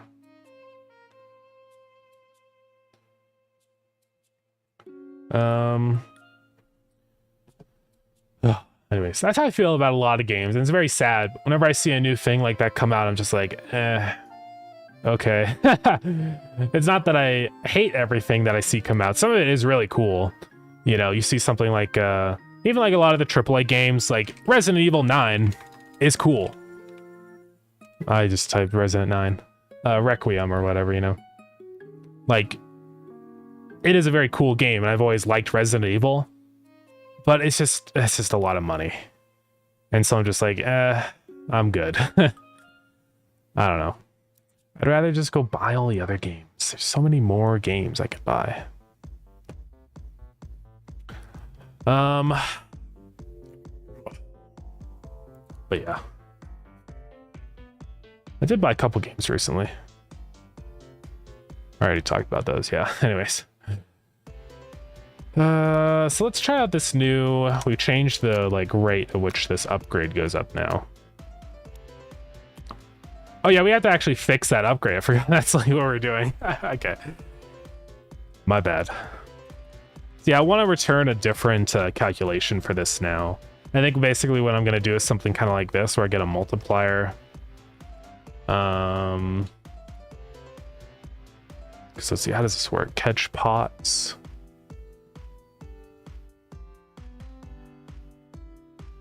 I did this in other places. So what is a spot that I use percentages in? Because that's kind of what I need to know. I did actually do that inside of, I think it's the fishing region is where I calculate our time it takes to fish. So this is my formula here. So I say 1 plus 0.1 times level. That makes sense. So if we go back into here, yeah, basically this is the exact same thing that we have. So now I'm just going to say for I in range, get research level of li.upgrade.pot catch rate. And we're going to calculate it that way. I'll probably do like a decent increase on this, I think. Let's see, I want to do molt is equal to 1. And then I'm just going to add it. So I'm just going to say molt plus equals 0.2. Then now we return pot time times our multiplier. And that should make for a much more stable time on this, I think. I don't need to get item anymore. Get rid of that guy. Okay. So does that make sense? So if we're at 0, it'll just be times 1. So it'll be the default pot catch time, right? Yeah. And then if we're at like level 10 or something, yeah, we just multiply it by that speed. Actually, so I need to divide it by that value, not multiply. I've made that mistake before. So this should work, I think. Make that a float. Why not? Okay. Then let's go define pot time up here as a float. Yeah, so decrease pot time. We don't really need that anymore. I'm just gonna get rid of them. I don't know why my game is slow. That's probably because I have the fishing region open. Okay. Anyway, so now it should be a little more stable. So like if we go into one of these areas and just sit here and wait for a minute, we can kind of see how this feels. I don't know what level we're at. It's like level 7 or something. It should be working. And it's not going to be like an enormous speed up. Because again, I still do want this to sort of be like an offline mainly kind of thing. But oh yeah, that's another ascension we actually need to add. Which is doing let's see, what you call it? Offline crab pot generation. Alright, whatever, just offline crab pot. So it still hasn't really done any change, so it might be a smidge slow. What I'm gonna go ahead and do is actually read in the time that we're calculating here just to make sure it's working and stuff, and kind of start balancing it. So I'm gonna print global.get pot time. And now when we travel in here, it'll start printing that out. So, okay, it just shows 300 right now, which is wrong. That's a little weird. I don't know why it's not changing at all. I did do it right in here, right? For I in range, get research level, li upgrade pot catch rate. Is it printing in here? No. So I might have grabbed the wrong ID. I'm gonna make sure. No. Li upgrade pot catch rate. So that is correct. Oh, I'm doing get research level. Whoopsies. I have to do upgrade level. There we go. So now we can see the true time. Okay, so where does that leave us? So we're at level 6. So let's just say like our maximum kind of level we're aiming for is like around this value, like 5 million. So at this speed, what do we have? Yo, thanks for the hydrate. Off the rails, welcome in. Oh. Yeah, how's it going? So this basically like halves the time, or a little more than half. I don't know if that's quite enough. I think I want to speed it up just a little bit more. It's definitely way faster, but I think once we get to this level where you have millions of it, it should be a little bit more. So I'm going to decrease the cost scaling, I think, down to 2. I'm going to change the description here. So, let's see. What do you think about the Steam controller? I think it's not for me, as I always play games on a PC where I have a mouse and keyboard available. Yeah, like, I'm kind of in the same boat, I would say, with that. It does seem really cool. But I just, honestly, it's a gizmo I don't know if I'm going to really play with enough. Because here's the thing. I already got a PS5 controller here. I got an Xbox controller. I don't know if I'm going to buy it. I'll have to think about it. If it goes on like sale or something, I'll probably pick it up. But yeah, I don't know. It does seem really cool. It's definitely like, I think, a pretty good price for what it gives you. It's really funny that people think it's like way too expensive, because it's not. Like, this is a premium controller. You compare it to stuff like the Pro controller, like Xbox Pro controller. It's half the price of those, but you're getting a really solid controller. So yeah, I think it's definitely a very cool controller. But yeah, it's always just a matter of, with me, like, I have no doubt that it's an epic controller. It's just, am I actually gonna prefer it over like keyboard and mouse, you know? Because the only time I'm ever gonna use it is at my computer. I'm not sure. I might grab it. I'm on the fence right now. I could go either way, so I'll have to think about it. Yeah, let's see. Oh, where'd your message go? Let's see. Too much to do. Too much to do to finish my game. Yeah, don't worry. I feel ya. Thought it was gonna be like $80, so 99 makes sense to me. Yeah, yeah. That's about how much I expected. I mean, it has haptic feedback. It's got 2 touch pads. It's also got like the back buttons. You know, these ones back here that you can do. And I think they're like, and it's got like it's got all the stuff. It's definitely also the magnetic thumbsticks. Very nice. I believe that's the superior technology, so there's no funny stick drift. I think, unless I'm wrong. I'm just bummed you have to run games through Steam for it to work. Oh, really? It requires that? Because that's interesting. The first Steam controller did not require that. You didn't have to use Steam at all.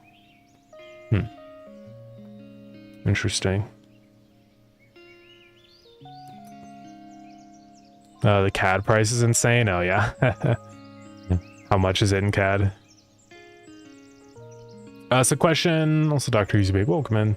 Once the game is fully released, will you continue to add to it, kind of like after Stardew, or just kind of leave it? Hard to say. I think it's really going to depend on how well the game does. Oh, 150 CAD. Yeah, it's pretty insane. It's always kind of a bro moment when companies don't localize prices. But yeah, I definitely could see myself continuing to work on Lured In for a long time, but only if it's like financially incentive to do so.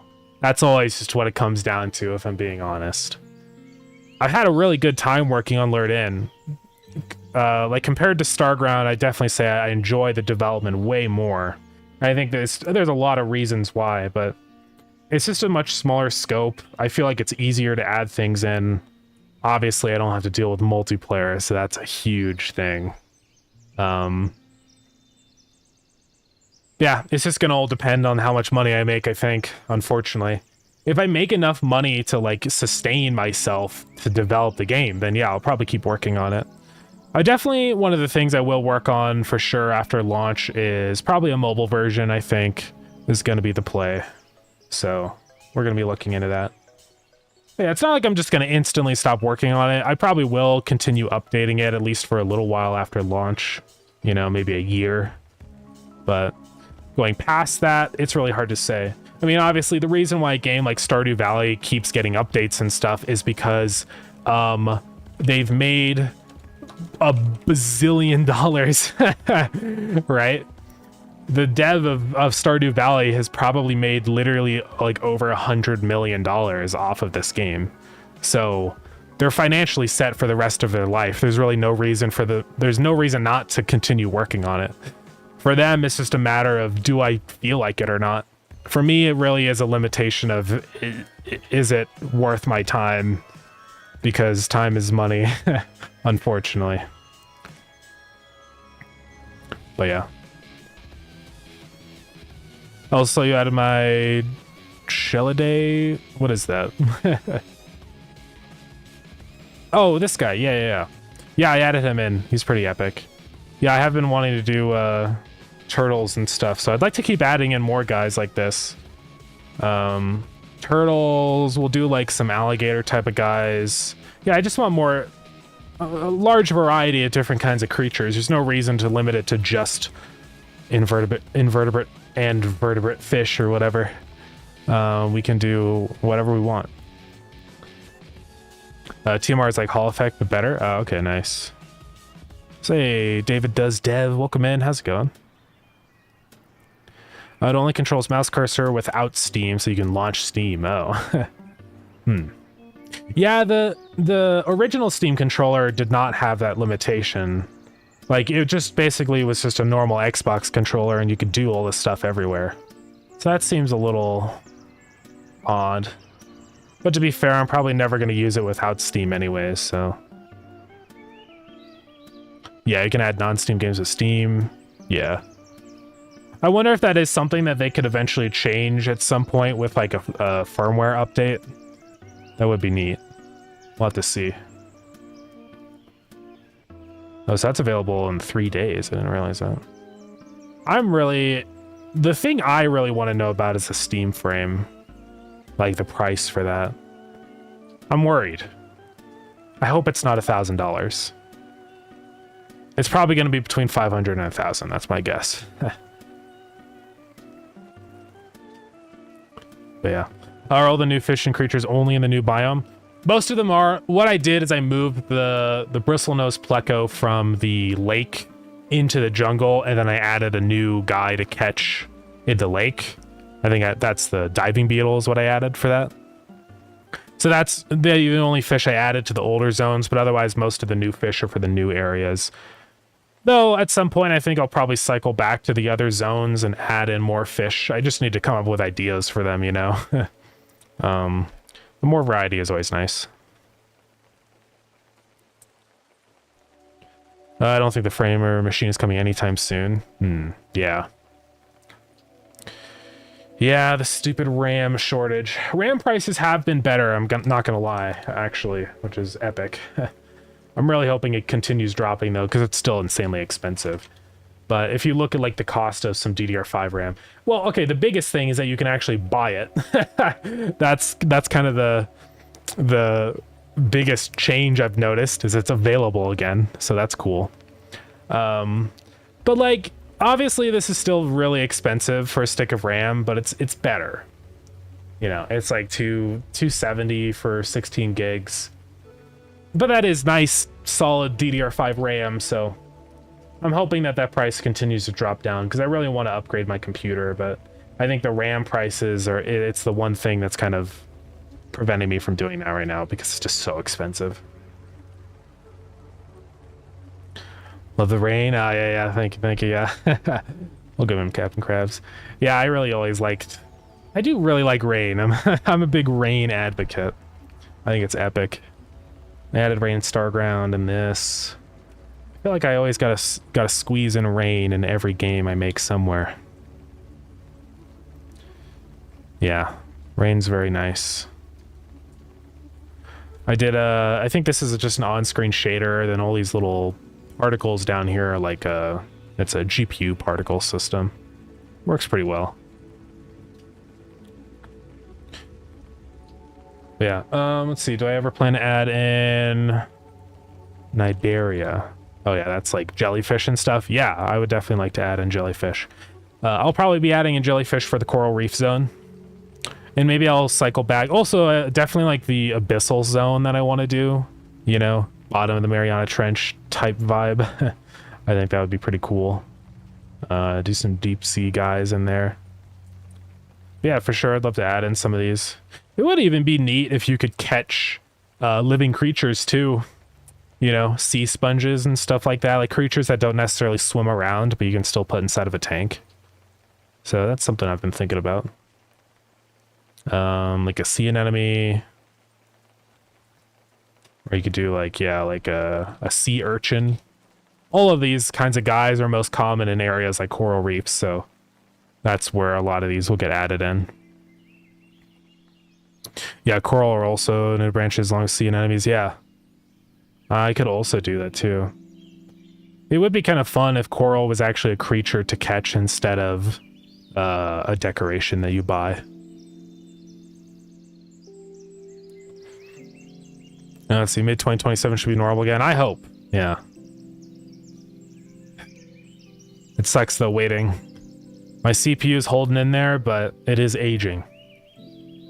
And as time goes on, I have more problems with it. I mean, it's fine right now, but like, I do want to get a new one.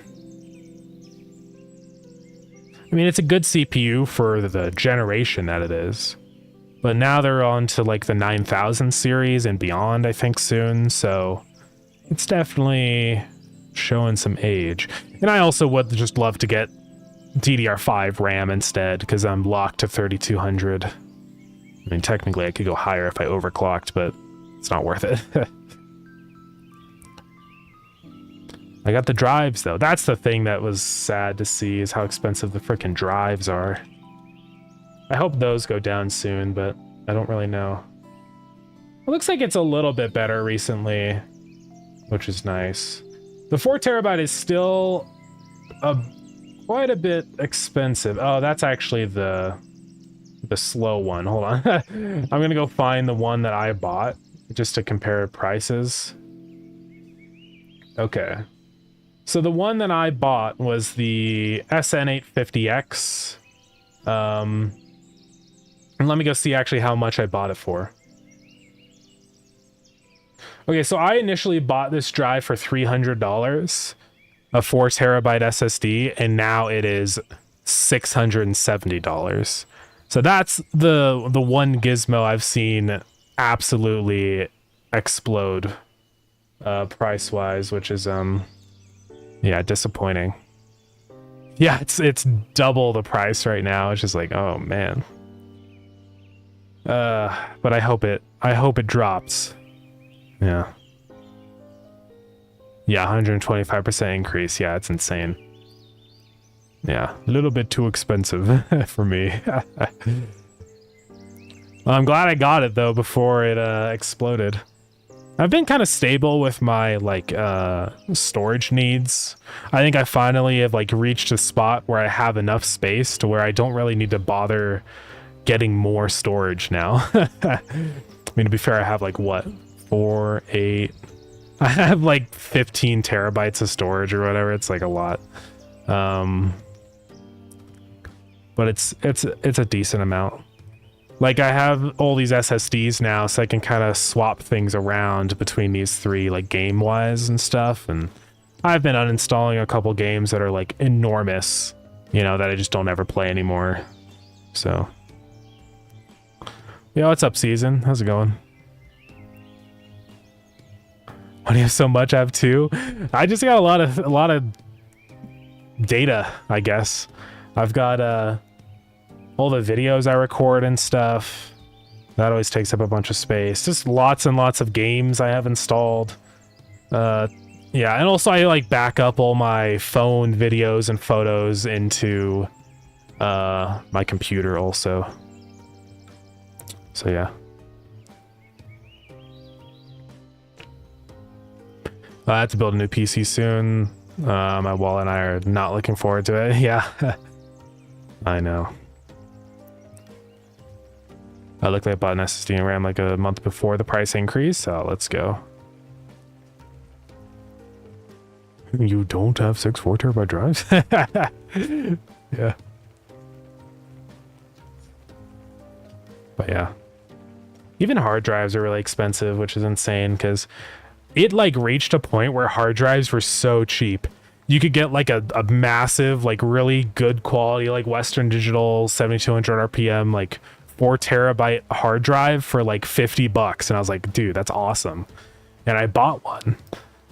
And that's the drive I have in my computer, the deep storage drive. And it's a good hard drive. But now that same hard drive, I think, is way more expensive.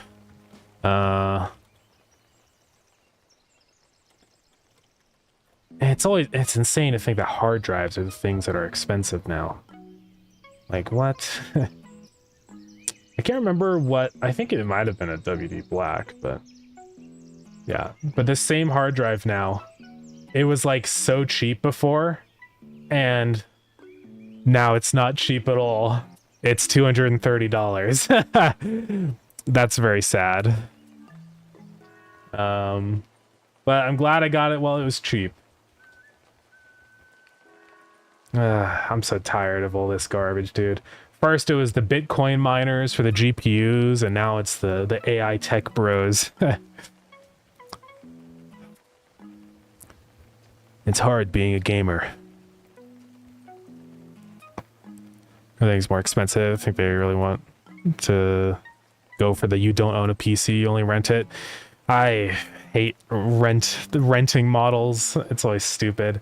I hate like subscription software and stuff. I always so much more prefer like a lifetime license kind of thing.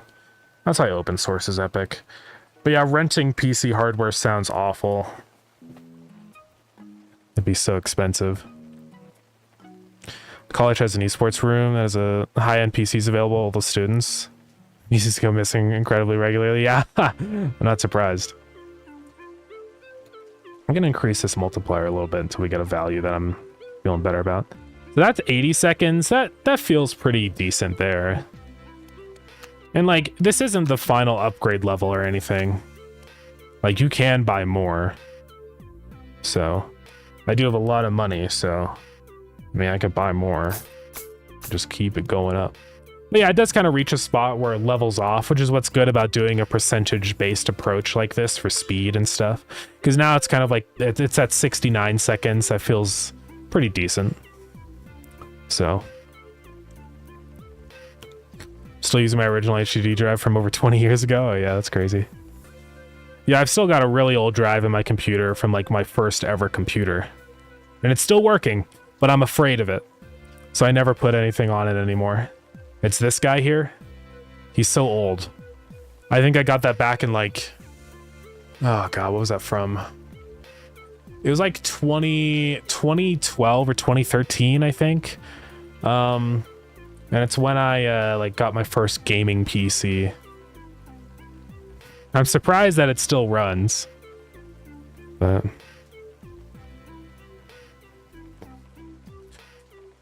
I'm really thinking about switching to Linux instead of buying new equipment. Yeah, next time to save money, yeah. I've thought about switching to Linux a lot before, but I just don't know. I don't want to mess up my whole setup on Windows right now. Like, Windows, yeah, it's got problems, but, you know, I do like Windows. I feel like I have to be ashamed saying those words. I like Windows. Is that a bad thing to say? I mean, it is kind of true. I'm sorry, guys. I've used all the operating systems. I've used Mac, I've used Linux and Windows and all the things. I just like Windows.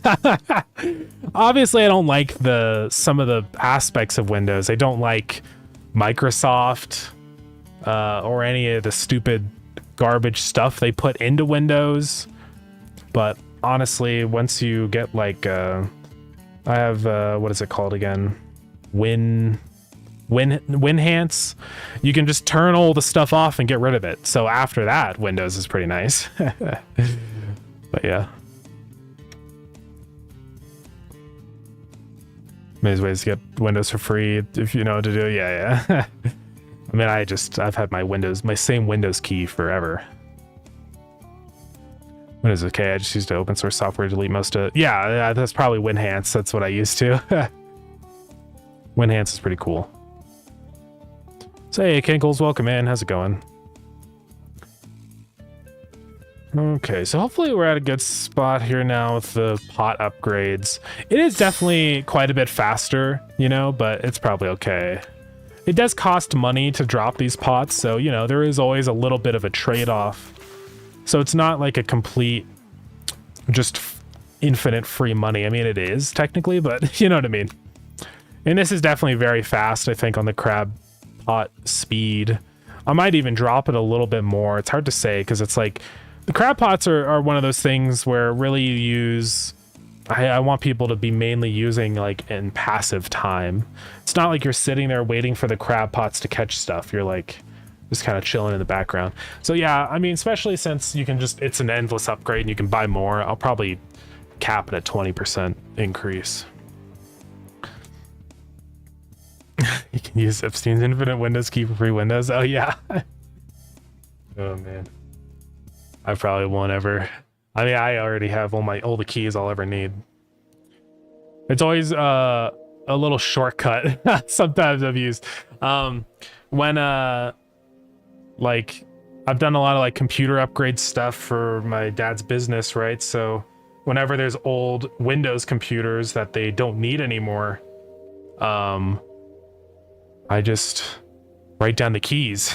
So I have a lot of Windows keys that are just sitting there. Because every time you buy a computer, it seems like it just, regardless of what configuration you do, it always comes with Windows again. So yeah, I've got no shortage. I need to give one away to Max or something because I don't think Max has Windows activated. But anyways, so yeah, I think this upgrade is good to go. I'll go ahead and put this in the change log for these two now. Yeah, these two things are one of the upgrades in the game I always felt like was a little like crab pots. They're cool, but then they don't like scale up with everything else. I think it's nice to have this now. Capacity upgrade. And then we got to fix the description on this too, because right now it's a little funny. So let's go do that in the upgrades table. So what I'm going to say is like, similar to what we do for this one up here, or this is no, this is all, where is it? Increases earnings, improved bait. There it is. Makes fish bite your hook % more often. So we could do something along those lines. Oh, he does? Oh, okay. I didn't realize. Let's go. Finally, dude. What am I doing? So we're working on a crab pot upgrades right now. We've got one to increase the capacity of the pot and also one that makes it like catch fish faster. So we're just doing that right now.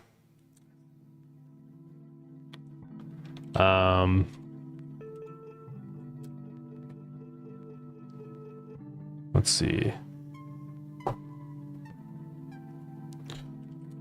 So I want to say like increases the rate. We could say increases the rate, speeds up. I'll just say makes crab pots catch creatures % faster.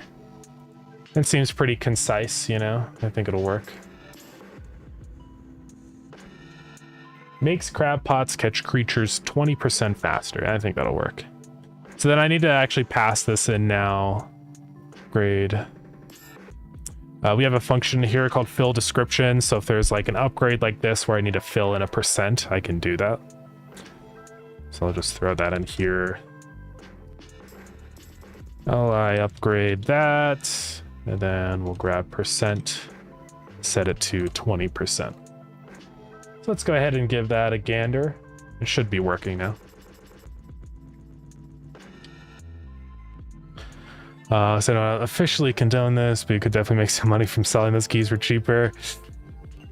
Yeah. I don't know. I don't know if I'll sell them or not. I don't want to get in any trouble. I don't know if you're allowed to resell Windows keys. Yeah. I'm not really sure the rules about that. But that's fine. I'll just hold on to them. Let's see. Oh, yeah, let's go check the upgrade name. Yeah. Can capture by 1. I'm going to change that one also to a value just because I want to make sure that I have the ability to change that in the future if I want to. Because then everyone's going to translate it as the number 1 and then boom, it doesn't work anymore. Let's see, larger keep net. So now pot capacity we're going to do is quantity 1. Let's go change the description again.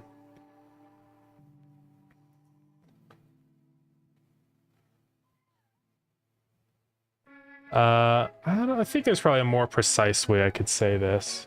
Increases number. Increases the capacity of crab pots by 1. And this is going to be curly braces quantity. Okay. I'm gonna have to put both those description keys into the translation site. You ever considered a cast net item? That way it catches things that aren't benthic, like things that go in crab pots, but also things that don't go for fish hooks. Yeah, like jellyfish and stuff. I thought about it. We could do big nets and stuff. I'd have to think about the way I want to go about that. The thing is like if we do different fishing methods, I want to make sure that they always catch different fish. Because I think if you're just catching the same thing again over and over with these different fishing methods, it's like, why even bother investing in all these other ways to fish if it's all at the end of the day the same thing? So yeah, I kind of want to do like, I don't know. It's hard to say. Yeah, I guess this is a question of like, are there enough creatures that you would be catching with a net to justify adding in that whole new mechanic, you know?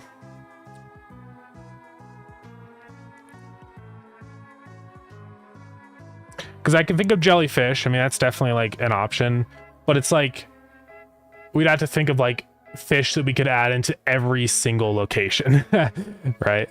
There's already kind of a lot with just the crab pot, so it's hard to say. Not completely opposed to it. I mean, if anyone ever comes up with a bunch of good ideas for something like that, I think it could be a reality. But yeah.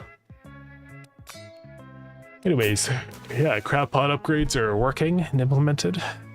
Pretty epic.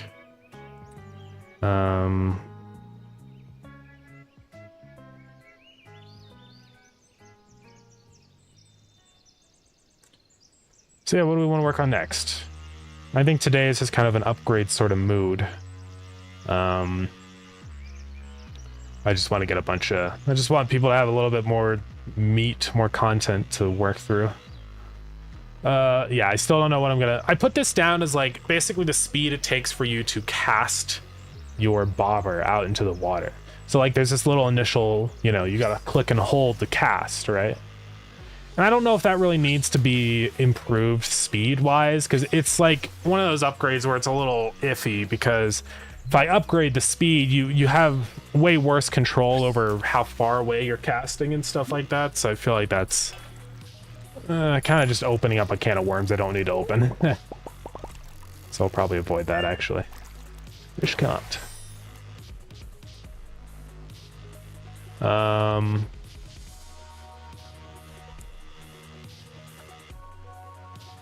Do want to do more furniture. So what other like marketing upgrades can we do? one mechanic I have been wanting to implement into the game are customer tips that drop. Kind of like as another incentive to play actively, right? Because I want to keep adding more of those. I think if playing active has a valid like reason over offline income, that's going to be kind of an important thing, right? So that's definitely another marketing upgrade that could be done in here. Yeah, we could do like the size and frequency of the customer tip drops, you know? I think they'll just like throw out a little cash bag onto the ground and then you click on it to collect it.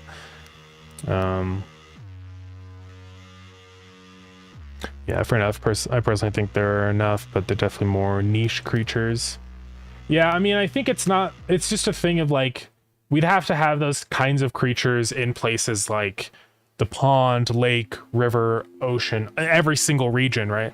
So it's definitely easy to think of a ton of those guys for areas like the open ocean, but a little trickier for the other zones. So yeah, I'm not sure yet. If I do like a fishing net, it might just be sort of the same thing as like a regular casting and fishing, but maybe be like a percentage of your income or something. So it's like you can catch a bunch of fish really quick, but it's really expensive. So that might be the play. Or maybe that, but you can't catch like anything above common fish. That's also another option. Yeah, touch tank, a wishing well. There's a lot of stuff we could do like that. I do want to do large decoration spots. You can put down like a big like fountain or something. It'd be cool. Lava lamp, yeah. We got the lava lamp going.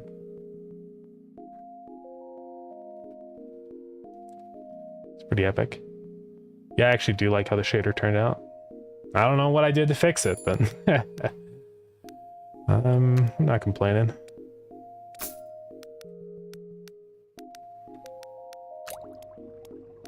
Star brown flush. Just subtitles now? I think I've had them for a little while.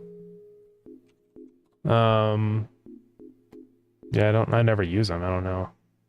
You just go here and turn on not available for this content. I think I might have to actually like include a wait, what? But they are working. But hi. Hello, subtitles. Hello. They're very inaccurate. What? O subtitles had O fact. Okay. Yeah, these subtitles suck. I can't stay long. I gotta stream soon. Now let's go. What? Yeti Centel stock? I can say long history and sales too. Okay. Yeah, these subtitles are really inaccurate. That's kind of comedic how inaccurate they are. Bike, it's a long history in sales to offer that will affect it. That if the Isabels are really inaccurate risk of bits, calm.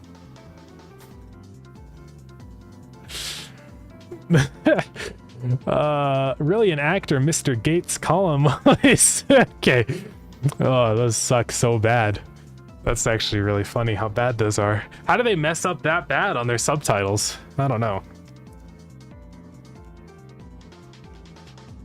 That's wild. Okay.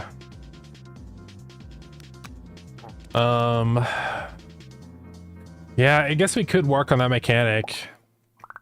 The little cash bags that drop out. I might make it like a feature that gets unlocked through Ascension or something like that. That's kind of like a little bonus that you get next time around. So I could see doing that. Give me just a moment and then we'll start on that, I think.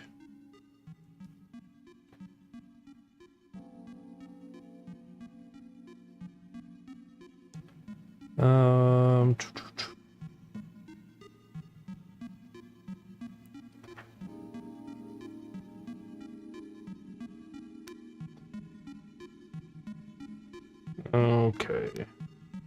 Hold on, guys. I'm sorry that I keep messaging and not working on things. Be telling that.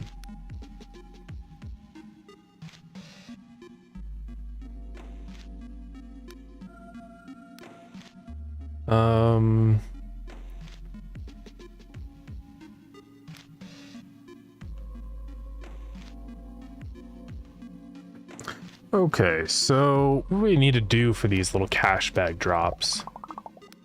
I think it would be kind of a fun thing. And then basically you just like, it also gives you kind of an incentive to go back into your aquarium from time to time too. So you can just like click around all the little cash bags and be like, bam, bam, bam, make a bunch of money. It'd be kind of epic.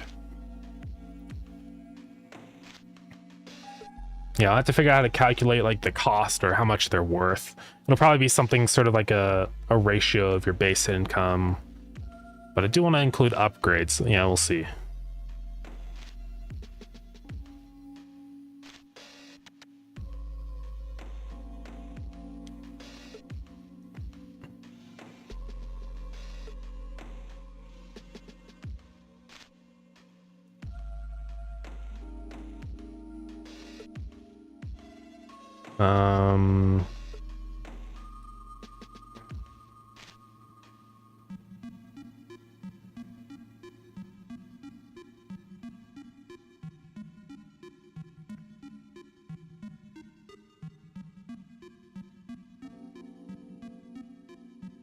And hold on guys, one more message. So when you add more biomes, will the building expand too to fit more tanks? Yeah, I do have, I'll find that image in just a second of like the new layout that I drew, because I've got a whole plan for making the area way larger. I think it should be pretty cool.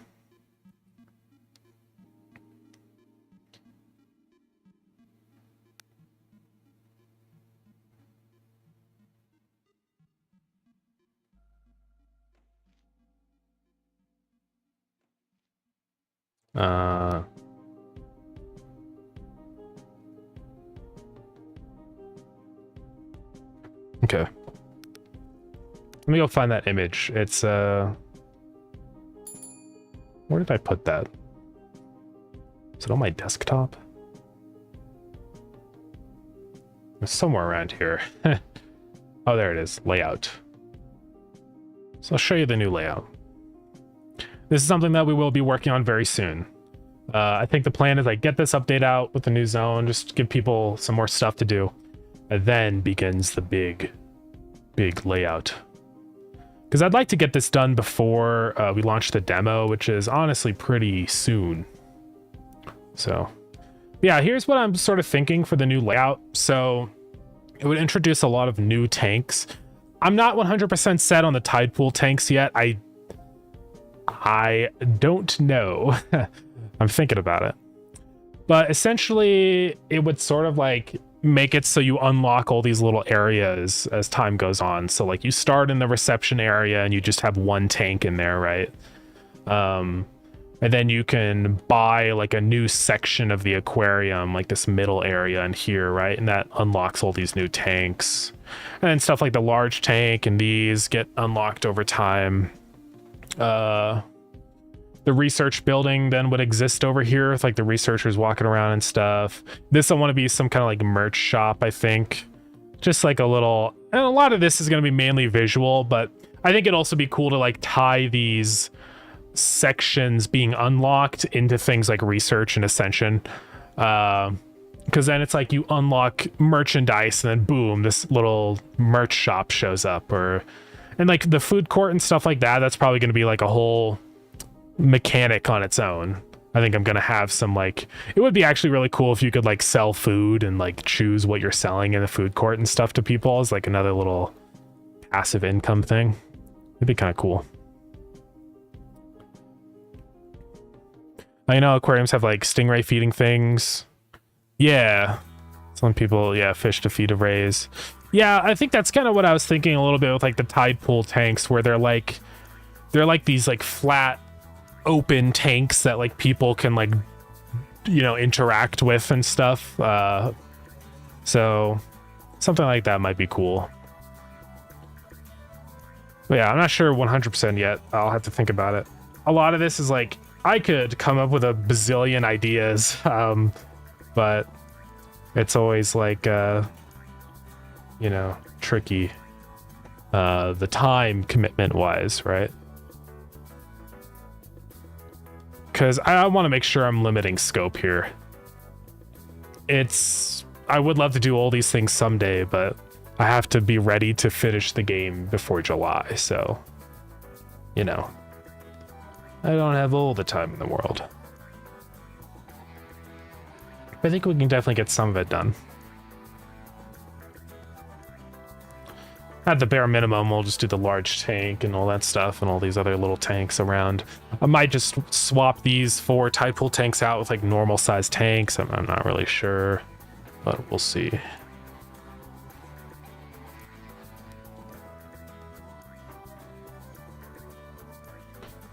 Yeah, this will be fun. I don't know what the bathroom is going to do. Well, the current area, this would be like a complete rebuild of the entire area. I guess the sort of current area is just the reception area here. So I'd definitely tweak the layout of this. I'd make it smaller, you know, and just be like a little L shape. And then the rest of the shop would really be over here, be much larger than the shop is now. So yeah, at some point soon, I want to dive in all that. Oh yeah, Shark Tunnel, mascot guy. It'd be fun to have a little mascot guy walking around, yeah. It'd be cool. Yeah, just trying to run some ideas. No, I appreciate it. I would like a mascot guy. That could be an upgrade. Or possibly, I could see that as a research mascot guy that walks around. Is the current map a tile set? Yeah, this is a tile set. All these are individual tiles and walls and stuff, so yeah. It's always a lot easier, I think, to build stuff with a tile set, because as one big texture, it's complicated. Tiles give me a lot of power. I can like set like depth ordering and stuff on these, which is really cool. But yeah. Can't really do that with a texture. Because you can see like they go like underneath like this bit here, right? So like that's what tiles give me. It's freedom. And then if I want to reshape the area, it's actually really easy for me to do that. All right, let's just draw a little money bag. Let's get started on this feature. So I think it'll just be around 16 by 16 size wise. And it's gonna be a little bag that's floating around.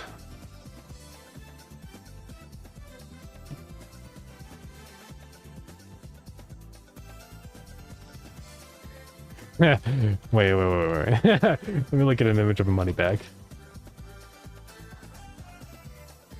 Okay. I made it too round.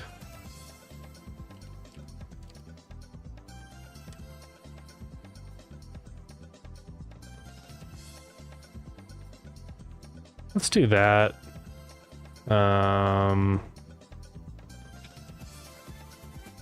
And then let's draw like the line there. That's where like the little, you know.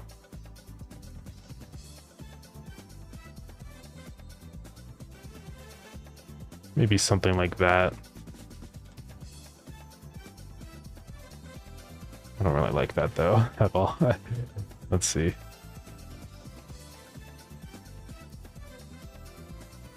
It's just temporary coloring. Not gonna be final. Let's actually replace all that with this. And then all that value with that. And shading.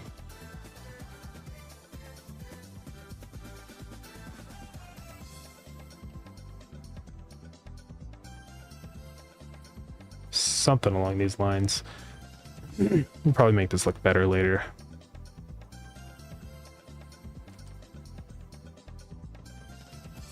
I should have made this a little larger. Hold on. Maybe we can do that, and then there we go. Money. So yeah, this is just gonna be a little item that drops out of the customers every once in a while that you can just click on. Probably make it sort of like hover up and down and stuff. We'll round it out just a little bit more.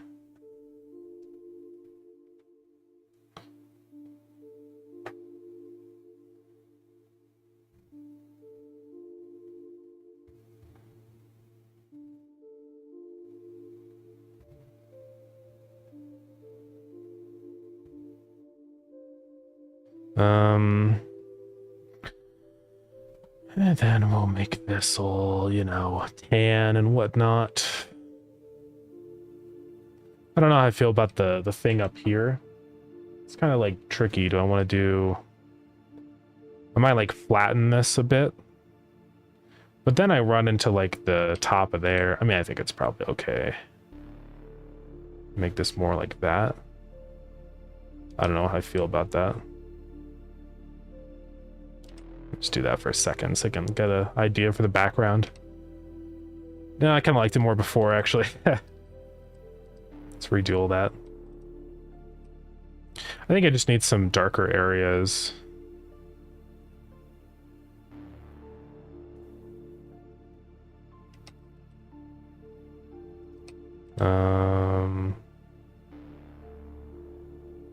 Something like that is probably fine. All right, that's good enough for now. One day I might change it up. We'll see.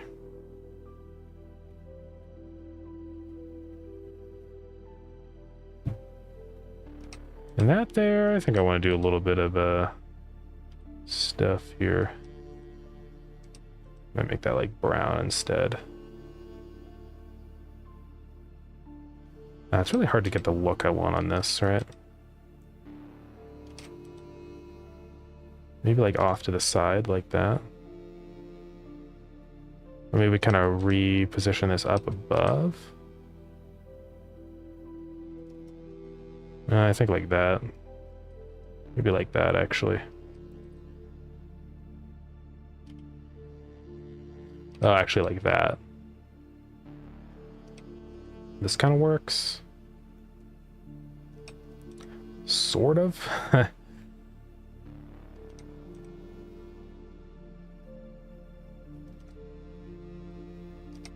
But not at all. I don't know, that's probably good enough there. For research, what about like an upgrade that allows you to work in conjunction with like actual scientists? Yeah. I know, say Eagletop Gaming, thank you for the follow. I know a lot of aquariums do that. Yeah, it'd be a good way to do something with excess research points because they kind of just accumulate. Yeah, we're just talking about that. I think we want, I think could be a research, honestly, where like a NPC, a scientist walks in and like requests or makes an offer to like basically buy your research points, right? And convert your research back into cash. You know, we're just talking about that, so I think that would be cool. Yeah, maybe it's like a money multiplier, increasing bite chances. That could be interesting too. Yeah, I think the money conversion would probably be fine for now. We could think of more interesting things to do with all that, I'm sure. We could definitely do something along those lines. Like increasing bite chances, maybe.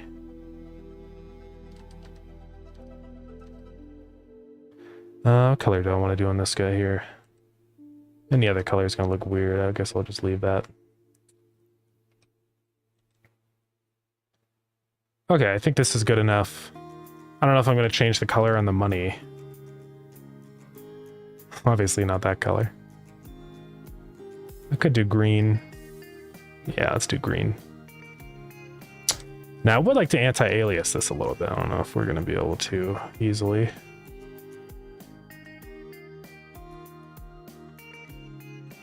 We'll try.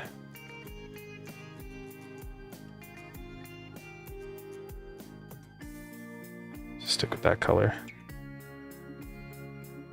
That's a little too much, though. Something like that maybe could work. Yeah, that'll work. All right, so let's just save this as money bag. Oops. Just in sprites. Then this is just going to randomly drop out from customers, probably. And then you can click on them. All right.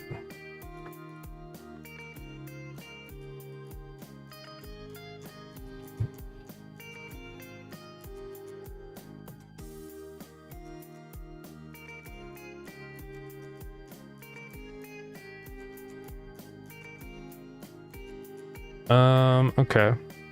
Then I guess we'll have to add this in as like a scene. Yeah, that like spawns in from the customers.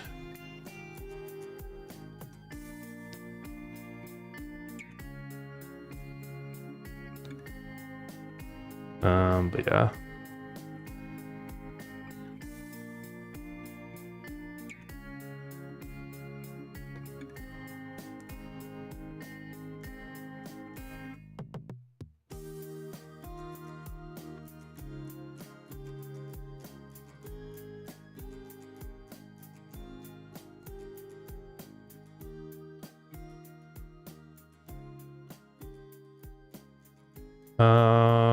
Hold on, guys. Sorry, I'm so distracted this stream.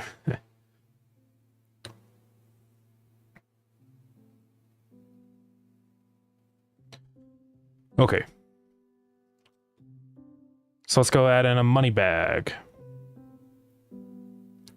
And let's see, it might actually be easier to just duplicate. No, we'll just do a new one. We'll just call this guy money bag. All right, and this is going to be a static body 2D. Oops, don't do that.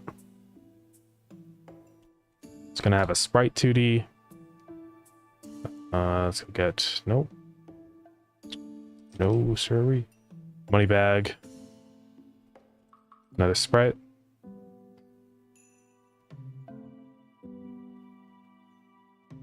And then I want to have a little shadow underneath this, kind of like, so I guess the money bag will sort of be centered around the ground.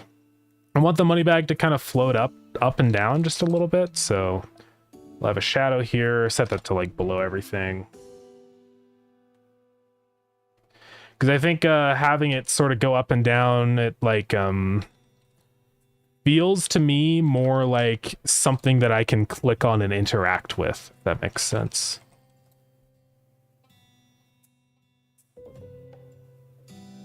We'll move this up somewhere around there. Okay, code time. So we're gonna say var bag start. Whoa. Is equal to bag. One ready. Dot position. And then now I'm actually gonna do this probably as a tween because it's more performant that way. But if we say, nope, not get tree, var tween is equal to create tween, and then tween property, bag position. And then I want this to animate on like a sine wave. I don't know if there's like an easy way to do that. I'm trying to think here. We could do tween method and like that would work. I'd have to loop the tween over and over.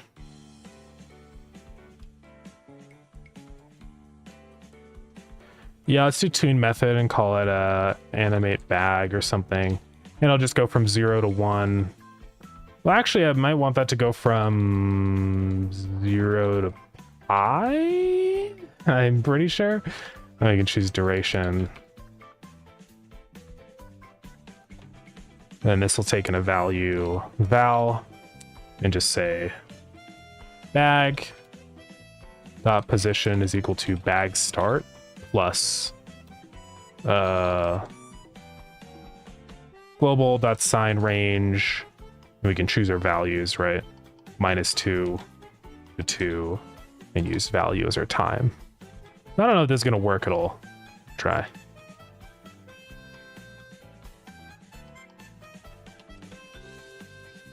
And we'll do that. So it's just on the y-axis. Okay.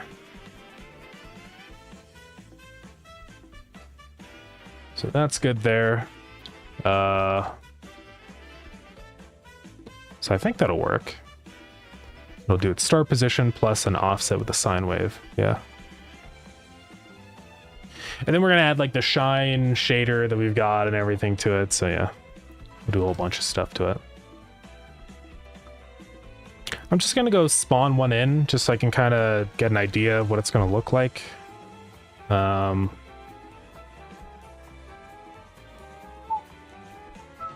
that works. That looks pretty good.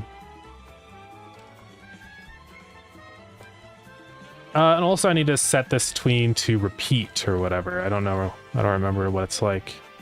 What's the function for that? Tween dot, oh yeah, loop. Set loops. Many. Basically infinite loops. That many seconds, I think the universe will die before it's done with the tween, so we should be okay. Alright, let's try it out. So it's a little weird, it like bounces. I think it's because I'm not going a full enough cycle of pi. I thought I was, but I guess I need to do like, probably instead of pi, it's actually tau. That's probably what I need to use. Let's check on that. So that's what tau looks like. Yeah, it does a smooth back and forth. Then we'll make the bag shine and everything.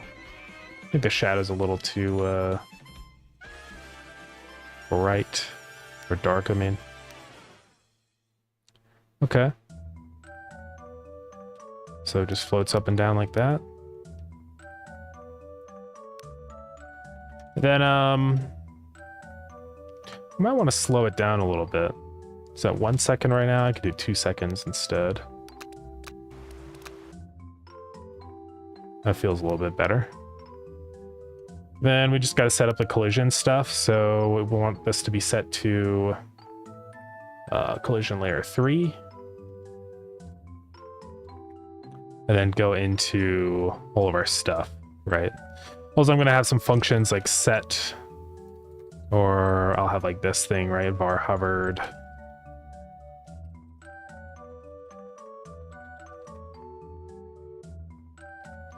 I don't remember what the function is called in there. Let's go look.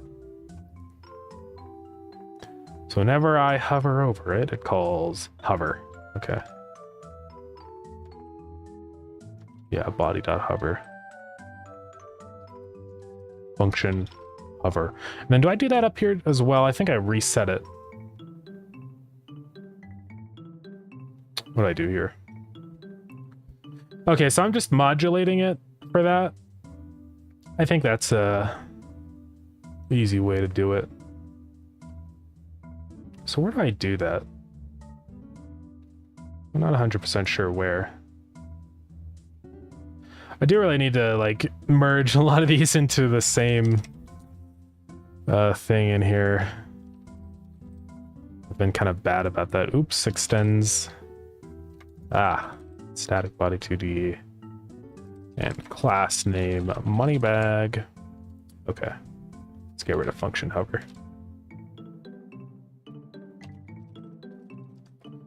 Okay, so if body is money bag, then we just do this. And hopefully it'll just work. Well, let's try it out.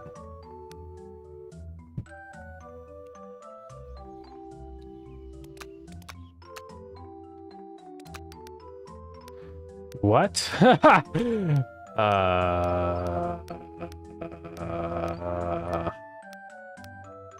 It's changing its own modulate, which is really weird. Oh, body.get parent. Whoopsies. It just needs to be body. There we go. So yeah, now you can hover over these money bags and we'll make it so when you click on it, it collects the money. So I'll just say function click or function collect. And it'll do some stuff in here. So down in here, if it's a decoration spot, fish tank. Oh, if object is money bag, object.collect. Now we can just do some things in here. So right now I'm just going to say like queue free. So we click, boom, it's gone. And then if we go back in, we can see it pop up again. So obviously that's a little boring. One thing I'm going to do to make this more interesting is UI manager dot money. What is that particle? Is it global dot money particles? No, it's got to be global dot global UI dot money particles. Positive is true. So now that should play some little dollar signs whenever we click on it. And then we can figure out like what the value this bag is worth. That's something that might be a little tricky that we have to kind of work on. So how do we want that to work?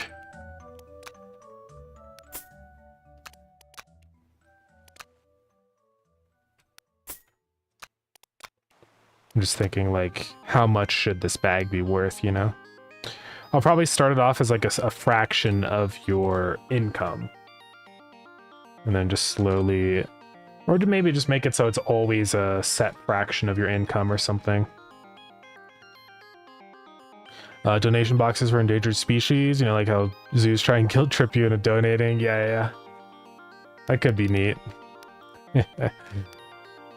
Exploit the people as much as we can. Yeah, I wouldn't be opposed to something like that. We'll have to see. So I want to grab the... We can say like global.get calculate, or we don't have to run the function. We just say, I think it's total passive income. That's the income with all the bonuses and stuff. Yeah, including customer upgrades. And so that's per customer. Guess that would be fine. So we could just say like it's like 10 seconds of your cash or something, you know, like global.money plus equals. I think this is how I'm supposed to do it, yeah. Total passive income. Just that. So it's 1 second of income. Let's see what that feels like. That's probably a bit too slow. I'm gonna set money to 0 so we can test it. And then if I grab it, boink. I mean, it was a lot right now just because... Is that 1 second of income? That felt like 1 minute of income. Yeah, that's actually per minute. Okay. So 1 minute of income is kind of a lot of income. I might do something like maybe a little less, like 30 seconds of income, or we could do like potentially 10 seconds of income feels pretty fair. It's not something where you're gonna like make $1 billion off of, but just a little bonus, you know, if you check up on your aquarium and go grab a couple minutes worth of cash. Because it's gonna be like multiple of these are gonna be laid out. It's not just like one. So I might want to do... So this is 1 minute, so I can multiply this by... What do I multiply by? Divided by 6, and that should be 10 seconds. Whales, otters, penguin, polar bear exhibits. Yeah. I don't know. It's hard to say. I think I will probably do whales for sure. It's harder to say with the other two, just because, like, polar bears, they do swim, but they are not aquatic creatures, you know? So they just kind of walk on the ground. So yeah, it's hard to say. I could see potentially doing birds, maybe. I know that seems like an odd thing, but a lot of aquariums I've been to also have birds. I don't know why those two are always linked to each other. Like, for example, I went to this aquarium one time, the Dallas World Aquarium, and they have a bunch of fish, obviously, because it's an aquarium, but there was a lot of birds. There's flamingos and stuff, you know? Do they have a freaking whale shark? I didn't see that guy there. Maybe that's a new addition, I don't know. This guy was funny. Manatee or whatever that is. I'll have to add him in. Yeah, there's a lot of birds. I think they had penguins. This guy, Shoebill. I saw that guy.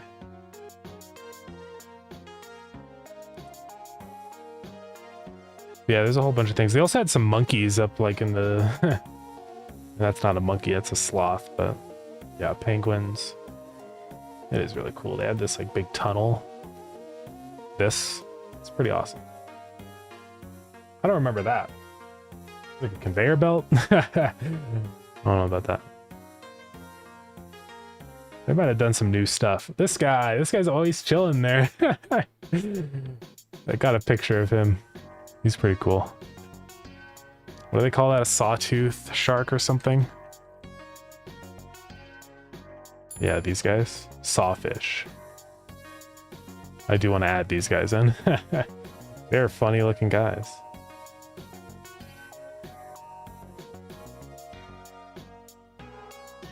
They're so interesting. Like, why are they built like that?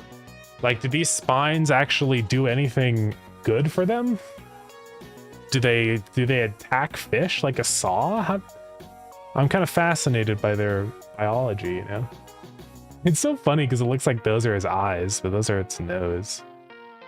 Its nostrils. I'm aware, I just know that aquariums have been to have mammals that are semi-aquatic. Yeah. Oh, you've been one with hippos, one with tigers. That's interesting. I didn't know that some aquariums have that kind of stuff. Yeah. Yeah, I don't know. Maybe one day. I wouldn't be opposed. I think I'll probably be focusing on like the full aquatic guys, or at least mostly aquatic type of creatures, like dolphins.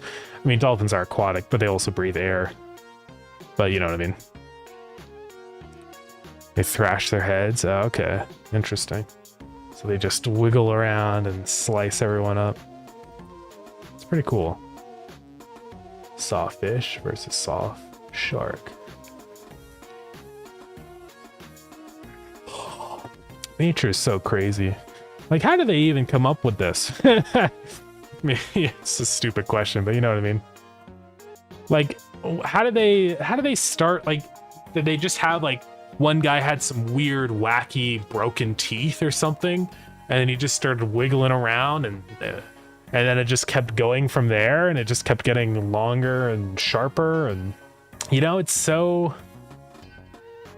evolution is so interesting. Because it's such a good example of like the butterfly effect. There's this like tiny little change, and it's all that tiny difference with one guy now has sparked and turned into this new branch of creature that has a saw on its face, right? It's so cool. Yeah, it's very interesting.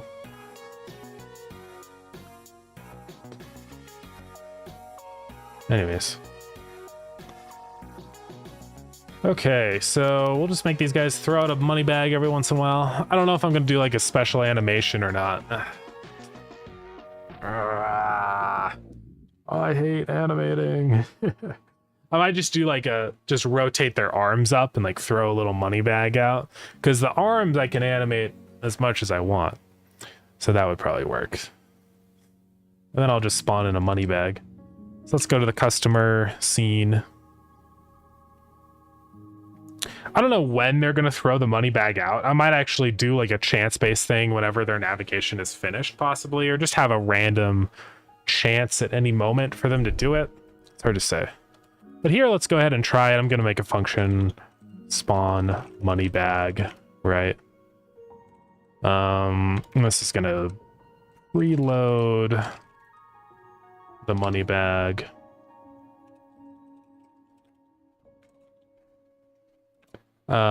Then say get parent dot add child money bag. We'll do a couple things. Money bag dot global position is equal to global position of the customer, and we'll try that out. So now they should just be randomly dropping in money bags. We also had to actually call the freaking function. You know, that'd be pretty helpful. Let's try that out. Oh no! Oh, I forgot to instantiate it. Whoopsies. Let's try that again. So yeah, you can see them dropping money bags everywhere now. I think the money bag might be floating up a little bit like too high. So I'm gonna decrease the initial height of the bag. Because we're at 9 pixels right now. Let's drop it like 2 pixels to right there. Let's try that. So, hey, Steven, welcome in. How's it going? That's more or less what happened. The only reason we have limbs is because one fish developed more muscular fins because it decided to sit on the ocean floor. Yeah, right. We can hear really well because 2 defunct jaw bones migrated up and became 2 of the bones in our ears. Yeah, it's so cool. It really is just a big series of accidents. It's kind of awesome. Why is there pre-existing money bags in here? Oh, it's because they all... Okay. That's nothing. See, all the money bags are just sitting here. Now, one thing is I kind of want these money bags to stay persistent, you know? I don't know how I'm going to do that. We'll see. Yeah, and I can go around and collect them all. I might make it so you can, like, click and drag, you know? Actually, yes, I think if I change this inside of here, we go into the aquarium code or the cursor. I think I can just change this away from being if action just pressed over to being, you know, if action pressed. Like this. I think that'll work. So now I can just click and hold. Yeah, and collect all of them like this. That's actually kind of nice. Boom. Big money. Might be able to get a money bag Roomba eventually. Yeah, it'd be pretty epic. We'll see. I think maybe as an ascension at one point, a little Roomba for all the money bags could be cool. So yeah, we need to do an animation for these bags dropping because they just kind of summon all of a sudden. Also, the timing of when these spawn and stuff is a little broken. I'm gonna probably just make these spawn on like a time cycle. Here's the thing, do the bags despawn? Because if they're left running too long, could affect performance and become clutter. Yeah, I think what I'm gonna do is have a limit to how many bags can exist at any one moment. So just that we get it reaches the cap and then stops spawning in new bags. Yeah, I think that's gonna be the plan. And maybe for some people that just don't want the clutter, I might even have an option in the gameplay settings to just stop bags from dropping. Just in case there's like a reason people don't want their shop getting all cluttered up, you know? But yeah, it's not going to be anything this crazy. Like, especially early game, these tip bags are going to start off being really minimal. And then you can buy upgrades to make them appear more often, worth more and stuff like that. It would be kind of cool if we had like a special golden bag that could spawn in sometimes. That's like super valuable. Let's do that because it sounds kind of fun. So we'll just replace all this with yellow.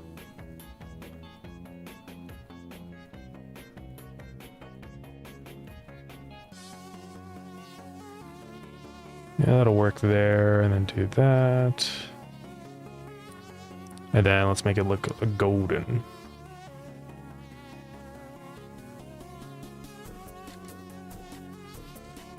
It's actually kind of hard to make it look gold since it's already so bright.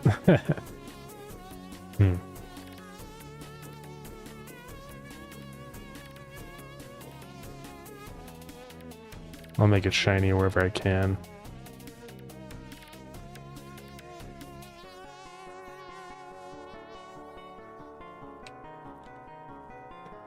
Yeah, I just want there to be sort of a reason to watch your aquarium and spot it and be like, whoa, got that bag, you know? Maybe let's do like a different color for the text on here. Just to kind of make it more obvious that it's a special bag, you know? I could do black. I could do like gray. Like a silver color, you know? That would kind of make sense.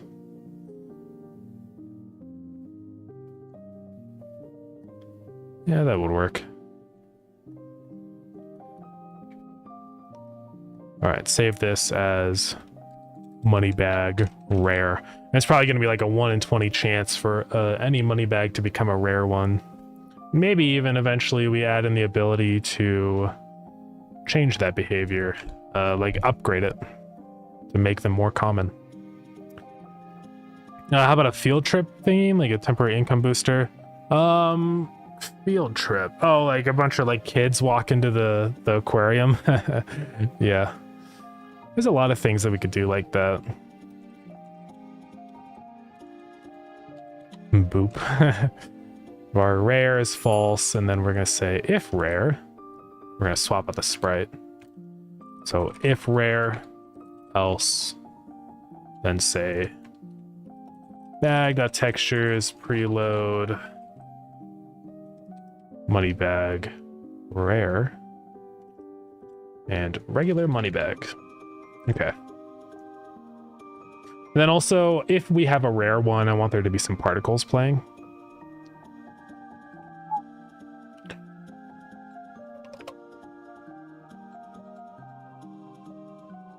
Let's get a sparkle.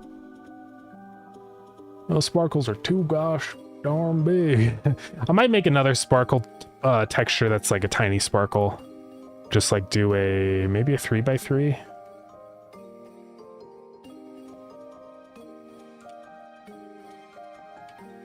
Like, we'll try that. What is going on here? Oh, that is actually the real color. And call it Sparkle Tiny.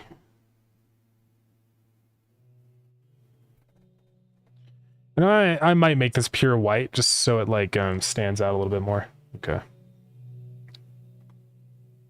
Now let's go get it. Sparkle Tiny. So let's get rid of gravity. We're gonna set the initial velocity to something like 20 maybe. Angle can be anything we want.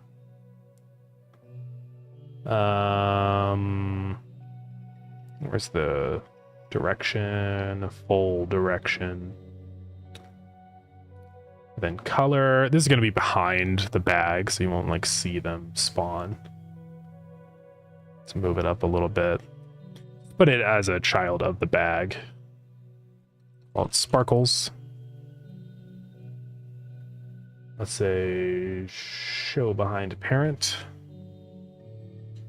I might increase the length of these particles and then decrease the velocity.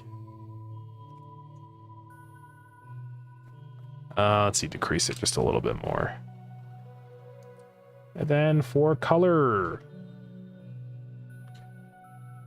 we'll make it fade away into nothing.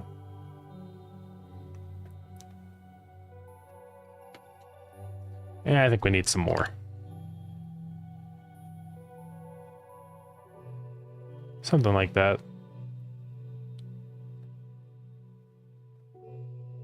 It does kind of look like pluses, though, I'm not gonna lie.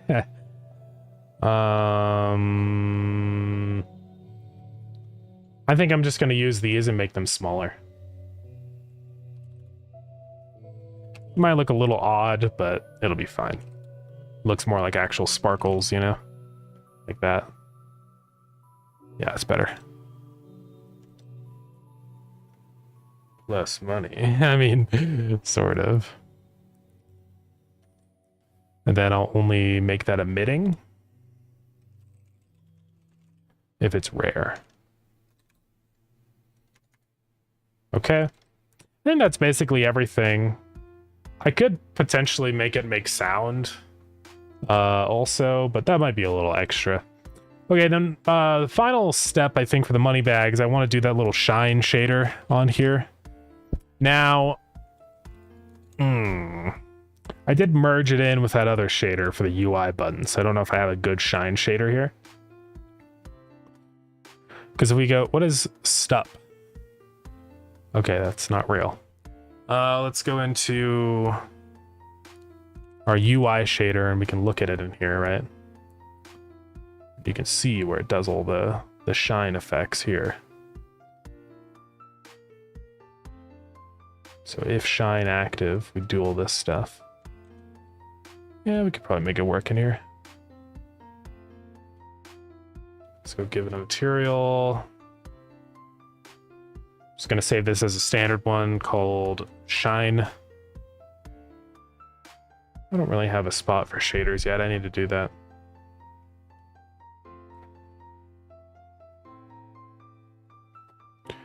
Maybe sound on pickup. Yeah, I do have a sound on pickup, so oops, hold on. Nope, I gotta put this inside a fragment. Okay. And there's no is shine active for now. Maybe I'll modify the shader one day. Oh, it needs... Hold on, back to the UI shader. Rotate. Recalculated. Also all these. Okay. So I think I can just put those there. Get rid of the vertex shader. Whoa. That works pretty well. I might up the weight cycles a little bit on this one. Like maybe 3. A little less, like 2. That feels pretty good. Now for the angle, it seems like it's just up and down. I want to do like a 45, so pi divided by 4. Yeah. I like how that looks. And we can modify the shine color, but I don't really see a reason to, so. All right, epic. So let's go try it out. And then we'll make it so some of them are actually spawned in as rare. I will have to figure out like how I'm gonna make these persistent. I'm probably just gonna save all of the locations of these when you exit or like go somewhere else and then reload them back in, you know? So yeah, these are just the normal ones. You go boom, money. And then let's do, let's go make it so they can actually spawn now. So in spawn money bag, I'm just gonna have a thing that's like, if randi range 0 to 20 is equal to 0, then say money bag.rare is true. We can adjust that rate if we want. And then back in here, when we collect, instead of it being, so I'm gonna say if rare, I'm just gonna do a full 1 minute of income time instead of 10 seconds. So they're 10 times more valuable. Pretty good. So let's see what they look like. Should get one in here someday. Maybe it'll be the first one we ever get. Okay, yeah, we got one here. So that's what they look like. It works okay. The only thing I would say though is like, they're pretty similar in color to the regular bags. You know what I mean? So I might darken the default bag just to make it more brown. Because otherwise it's a tiny bit hard to tell which one's rare and which one's not at a glance. Obviously you can zoom in and see, oh yeah, that one's yellow and that one's tan, but you know what I mean. I just wanted to be super obvious. So let's go back into this guy and modify. I'm gonna go that color there instead. That one there. That one there and that one there. Like that. Then let's also darken these. There we go. I think that works better. Might even make the rope on this one bright then. No, looks pretty terribly. That's fine. So now we load back in and we can see what that looks like. So now we got the regular money bags and then the golden ones just stand out more now. I could give them like a golden aura, like a little golden glow behind it. They could potentially have a light node, right? Point light 2D. Well, I'd want it to be not really a point light. Unless I do add mode, that would be fine. So we can do a light. Set this to be right now just pure yellow. And say add. Now, I don't know if this is gonna look good or not, but we'll find out. Also, this one I realize I don't want to do emitting. I want to just say visible. Let's see what it looks like. It's probably gonna look a little bad. I think I just need to do a sprite instead of a light 2D node or whatever.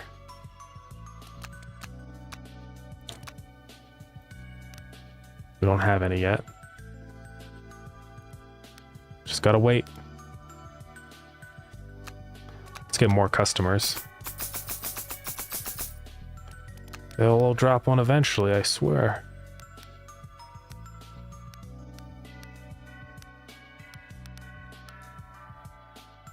Come on. I guess we got pretty lucky with that other one. Let's collect some of the regular ones.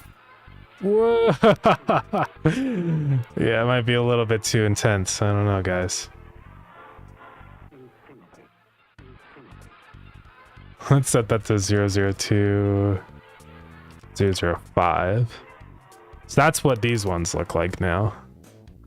I mean, that's pretty obvious.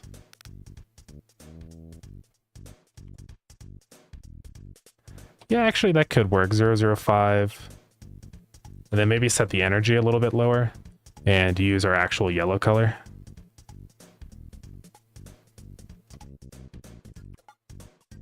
And then let's set energy like 0.5.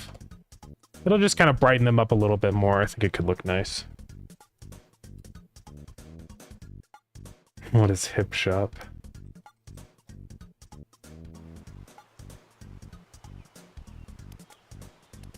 All right, let's try that. No rare bags. Oh, there is one. That looks pretty nice. Just a little bit of a glow. Like this guy here. I like that. I'll probably shift that point light a little bit. I think it's too... yeah, too high. Let's move it there. There we go. What do you guys think? I think it's good enough. And we got the sparkles. Yeah. Now, how are we running performance-wise? Because that is like something that we need to figure out. Like, what should be our reasonable maximum bag limit? I don't think we're gonna make the limit super big.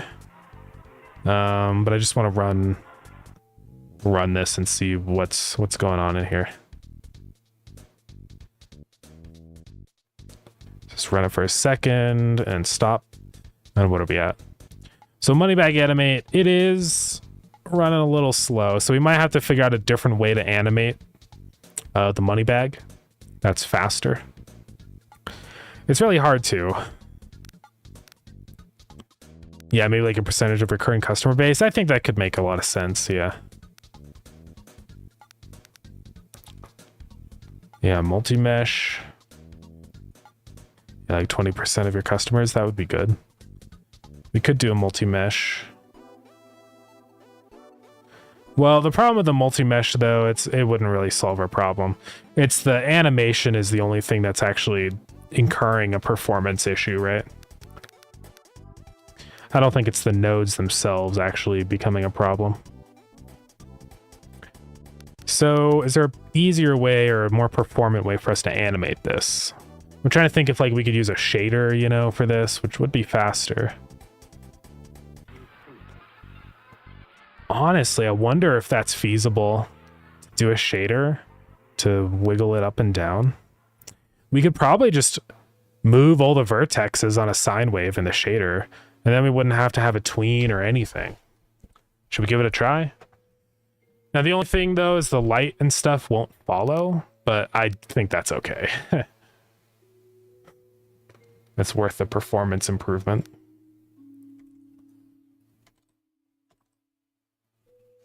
Yeah, because I don't think there's any other way for us to animate the position of the node itself in a more performant way, honestly. Just because I think a tween is really the best bet we have. Yeah, it's definitely starting to slow down a little bit. So let's give that a try. Let's close out of here. That's a lot of bags. And now we can delete all of this garbage. So no more tween, none of that. Just this. And then let's go into the bag.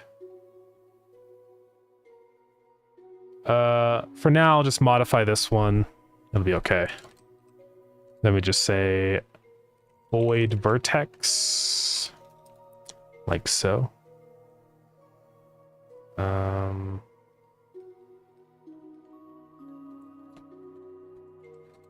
Then I think I can just say vertex plus equals sine of time. Whoa, it actually does kind of work. I freaking love shaders, guys. So time is X and Y, so it doesn't really work there. So I just want to say time dot, or I want to say vertex dot Y plus equals sign time. And there we go. That's basically done. It's pretty insane. And then we can multiply this by some things like speed. Bar wave. Oops. I'm going to call this a uniform float wave speed. It's like 2. And then we can also modify how much it moves by just multiplying the return value here. So uniform float. Oops. Times wobble height or wave. Let's just say wave height.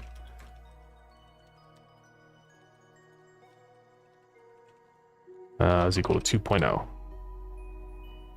So that should be the exact same as what we had before now. But now it's a shader and it runs better. So yeah. Shaders are cool, guys. Let's go try it out. So this should run a lot better now. And that was like the easiest shader ever to write. It's literally 2 lines. Like, it's nothing.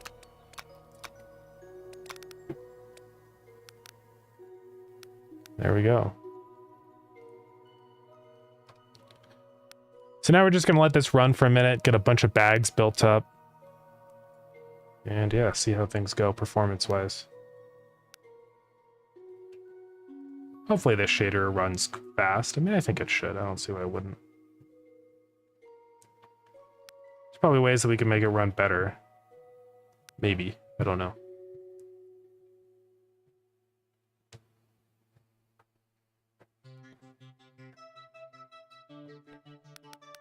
Here, let's just do this. Oh, it's not an embedded game window. Hold on.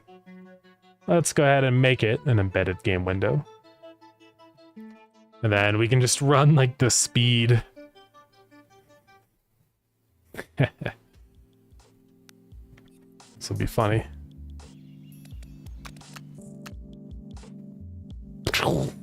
16 times speed. Just build up a couple bags.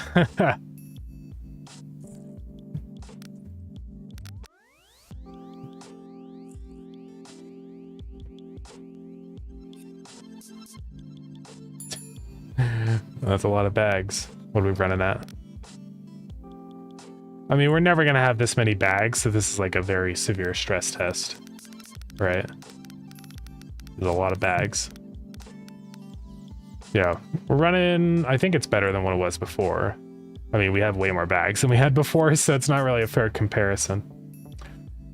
But yeah, we can see, so update is the laggiest thing. But yeah, basically these nodes have 0 performance impact, so we're good. Now, theoretically, we could make this a multi-mesh instance if we wanted to speed it up a little bit more. But do we need to? I just think it's a lot of extra work for no reason, in my opinion. I don't think it's needed. Because we're never going to have this many bags, so. I mean, listen to the sound. It sounds insane. Oh god.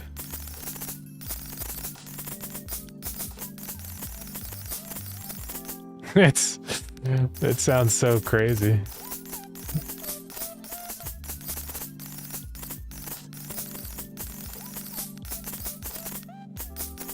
Oh my god. But yeah, we're definitely gonna be capping it. I have to make sure they don't leave bags like up there out of the shop zone.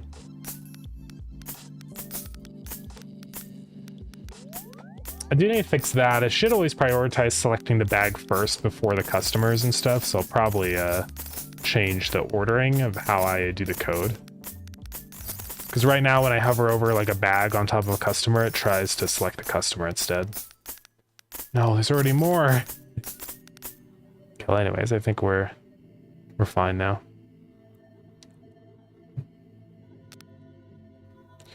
Okay. Yeah, shaders, dude. Oh man. They're pretty cool. Now, some other things that we could potentially do is give each of them a random offset. Although, oh yeah, we could do that with an instance parameter. So let's do it. Uniform instance. Instance uniform, whoops. Just call time offset. Right? Instance uniform float time offset is equal to 0. And then now we just say time plus that offset. We'll just make it a random value, right? Time offset. Just so they're not all like perfectly in sync, because it is a little odd, in my opinion.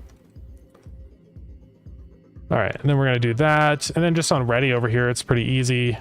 We just grab bag.set instance shader parameter or time offset to randef range 0 to 1 second. Well, let's do 0 to 2 since it's 2 seconds long. So that should work just fine there. So that'll do that now. Let's also go back in here and change the priority list of what gets selected first. Did you do it on your own? Yeah, we just programmed it just like a couple seconds ago. But it's really easy. To do the animation for the bag going up and down, it's just you just put time in a sine wave and then boom, that's it. And you change the vertex on the shader. It's very easy.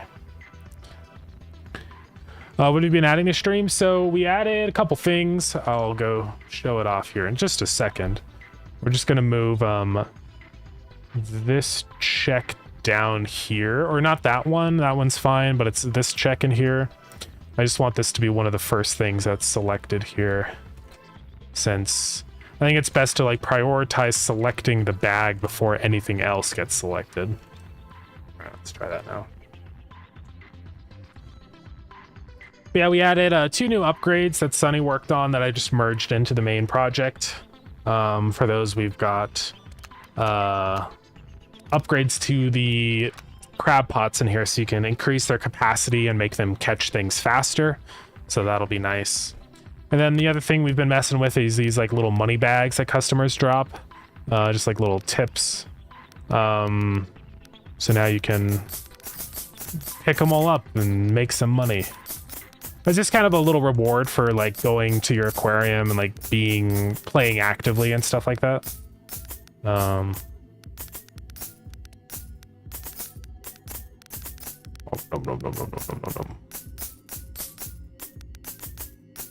It's like, yeah, we're gonna make it not drop nearly as fast. They drop a little bit too fast right now. Yeah, I don't know if I'll be doing a bunch of big upgrades to the value of the bags, because I worry then it gets way too powerful. But I could see doing maybe some upgrades to the frequency of how often the bags drop would be fine. I think. Probably. So I think that's going to be the play.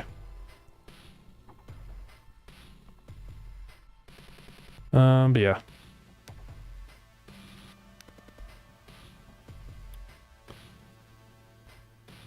Okay, so what do we want to do next for these then?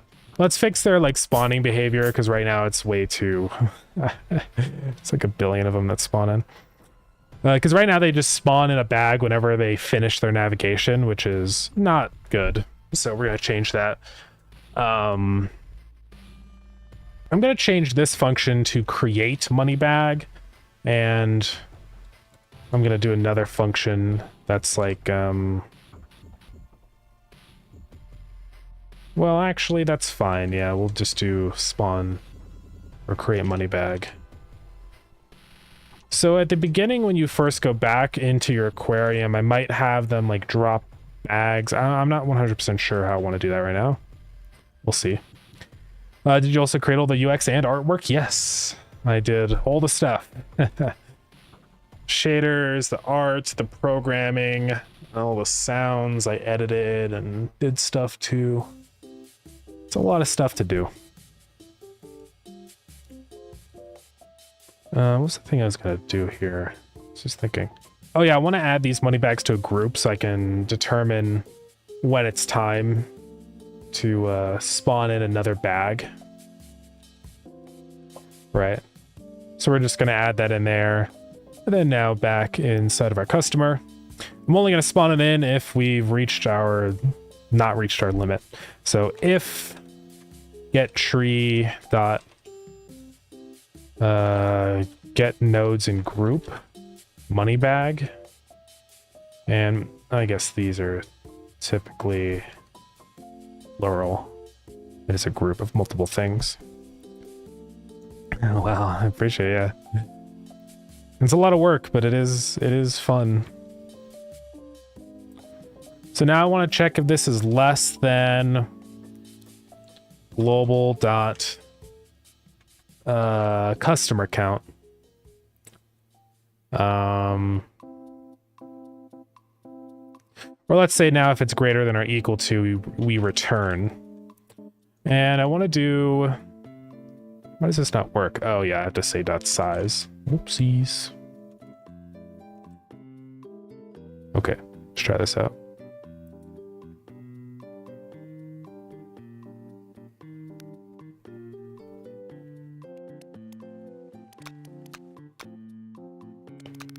So it won't spawn in any more money bags if we've already reached our like limit now for the bags. So we can set this to like 16 times speed. And you can see it'll just stick with these bags and it's not going to spawn anymore. So that feels pretty good. This is set right now to just the same limit as the number of customers that we have. So I don't know. I might potentially... I mean, it feels like a pretty decent limit to just have it linked directly to the number of customers you have, right? I mean, we don't have very many of these advertising upgrades. Let's give ourselves a bunch of money just to see what happens. So that's like 51 bags at once. Let's go ahead and get out of it and let the game run. So this is what this looks like. It doesn't even still really feel that crazy. So I feel like this is probably fine. But what do you guys think? Rare bags, let's go.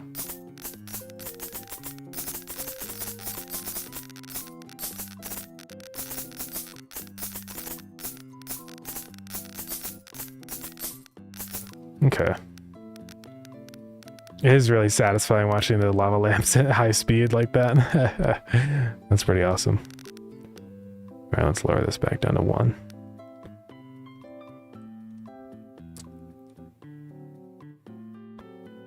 Yeah, I mean, there's going to be a little bit of a performance hit just because we have way more customers and money bags in here, but I don't think it's that big of a deal. We could set it to be half of our customer count. Just possible. I feel like that would be fine. So this is what that looks like. I think that feels pretty good. These money bags are meant to be collected. They're not like a thing to be built up, you know? I don't want there to just be like 100 of them laying there. So, because I mean, if you think about it, each one is worth 10 seconds. So if you have like 20 of them laid out, that's 2 minutes just of instant cash that you can just grab if you wait a second. So I think that feels pretty good. All right, so now we're gonna set this onto a timer.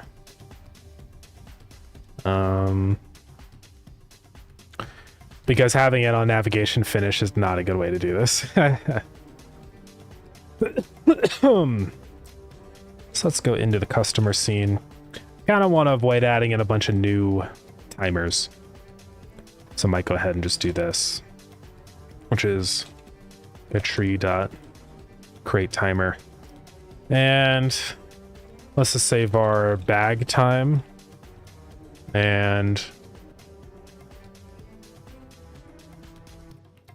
we'll set this to a random value every time. Let's call it bag time range, right? Vector 2. Let's say anywhere from 60 seconds to 120 seconds or something like that. So every 2 minutes, and this is per customer, right? So the more customers you have, the more bags you get too. I feel like that's probably fine. And then now we just say random range Bag time range. Oops. .y. And then I want to connect timeout there.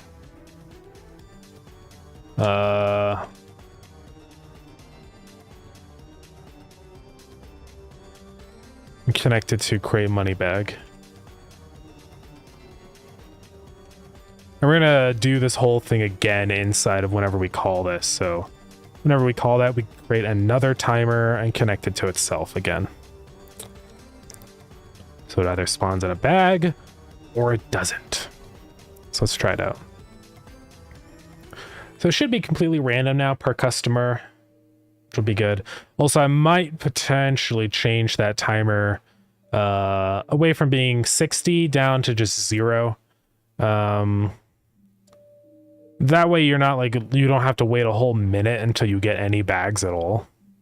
Because that could be a little annoying. So we'll do from like 0 and then increase the maximum quite a bit. You're going to have more than one customer, so it all kind of averages out in the end. So this might maybe be way too fast. I don't really know. We're just going to kind of watch it for a second and see how we're feeling about it. So already somebody dropped a bag.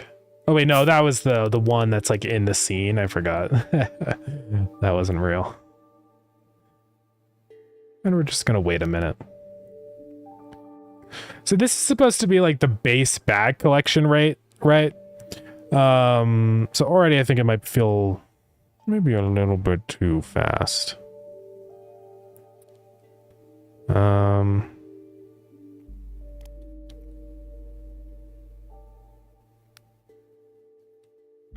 there's 2 here and 1 over there.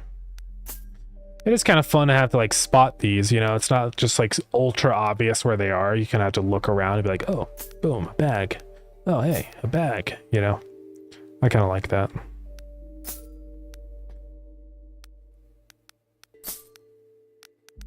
So yeah, this is definitely way too frequent. I gotta remember that this is like per customer, right? So the chance of, or the time of this is divided by 50. So I want to increase this to like maybe 1,000. I know that seems like an insane length of time, but really it is, I think, gonna make this better. Let's get rid of the first one. And we're just gonna sit here and wait a minute. There's probably a way I could like calculate this mathematically, how many bags are likely to be summoned or whatever, given a certain time frame, but so we got an ad starting soon. My apologies. Code is very elegant. Thank you very much. Yeah, I mean, I'm not the best with when it comes to clean code, like, but I think it works okay. I try and organize everything into their own functions as much as I can and stuff like that. So I've been definitely doing that a lot more recently. So okay, so that's a little bit better of a rate. So you can see like some of these guys drop bags really quick, but then a lot of these guys will take much longer to drop a bag. Yeah, honestly, we could graph a slope, like figure out how likely a bag is to spawn any given second, depending on your customer count. Because again, this is the like baseline. I want these bags to be upgradable. So we want to start off with like the slowest it's ever going to be. This I feel like would be a good like maximum value, right? It's a little bit too much right now. So how would we graph this? We want to do, because it's random, but we can assume that the average time it'll take is in between the minimum and maximum, right? So we're just checking averages right now. So let's say the average time is 512 seconds. So we divide it by 52. So that on average, we're going to be getting a bag every 9 seconds right now, which I think feels about right. I think we're getting one about every 9 seconds. So that's obviously way too fast. As the maximum, that might be fine. But yeah, I definitely want to decrease that a bit.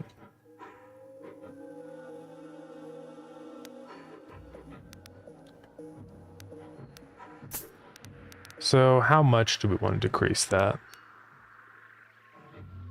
So I might increase the collision shape of this a little bit. just to make it like easier to select. Maybe go to like 12 pixels. I think that's pretty good. I might just shift it up a smidge, maybe to my 7. That feels like good in between. Okay, so let's just assume that I want, yeah, y equals 9x.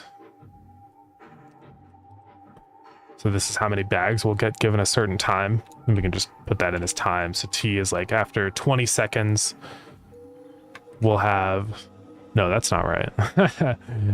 Or it's got to be 1/9.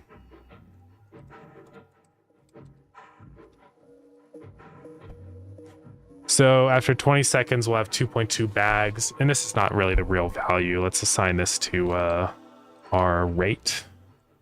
Change that to rate. Ignore this funny thing. So 20 seconds, we end up with 2 bags.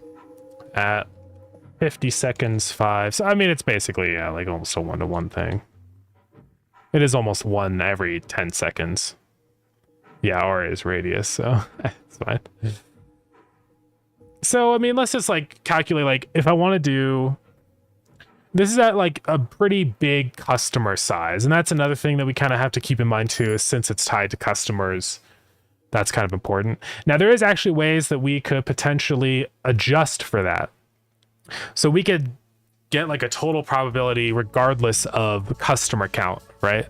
So we could say if we have 52 customers, if we only have 1 customer, then we just divide it by, so like, let's say our time is 1024.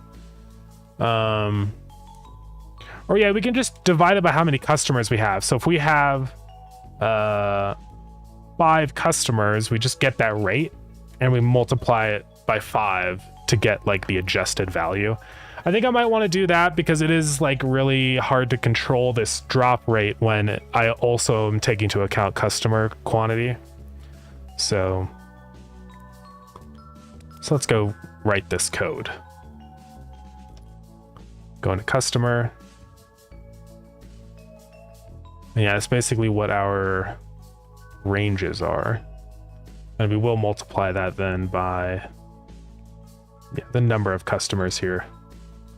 So I'm going to say times, because we want to increase that length given our customer count, right?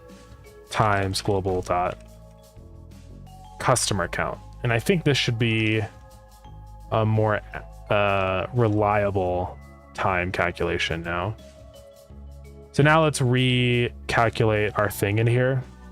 So we're no longer doing that per customer. So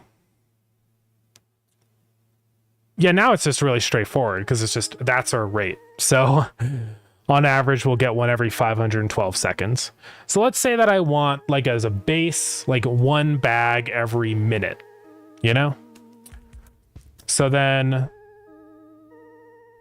1 minute is 60 seconds. So then we just want to say 0 plus 120. So we're going to do that range, 0 to 120. And theoretically, according to my calculations, that should be 1 bag every minute. We're going to see if it works. And it's a little bit, it's random still. So sometimes there might be a bag every 2 minutes and some every 30 seconds. I think a little bit of randomness is good. So we're just going to kind of wait here and watch now. We should see about 1 bag per minute because we're going to add in an upgrade that increases the rate of getting those bags. So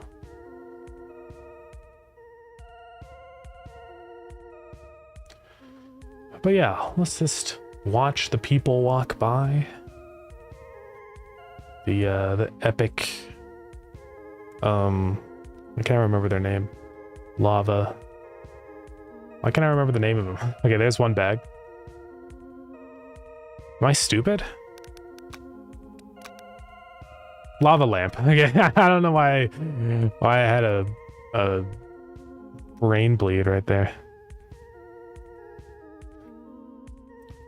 So we got 1 bag. Should see another one pop up here pretty soon.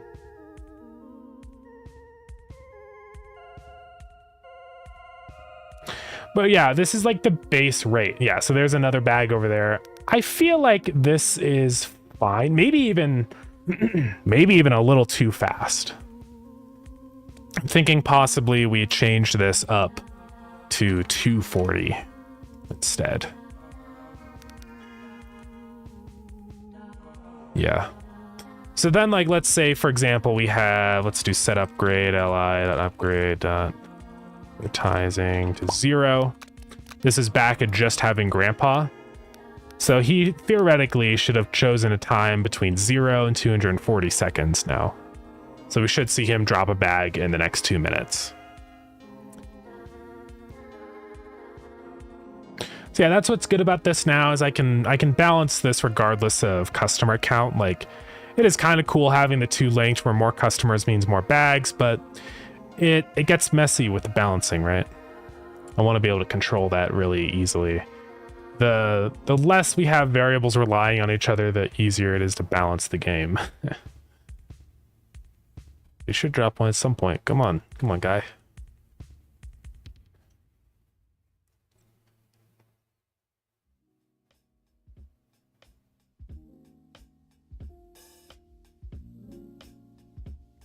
Any second now.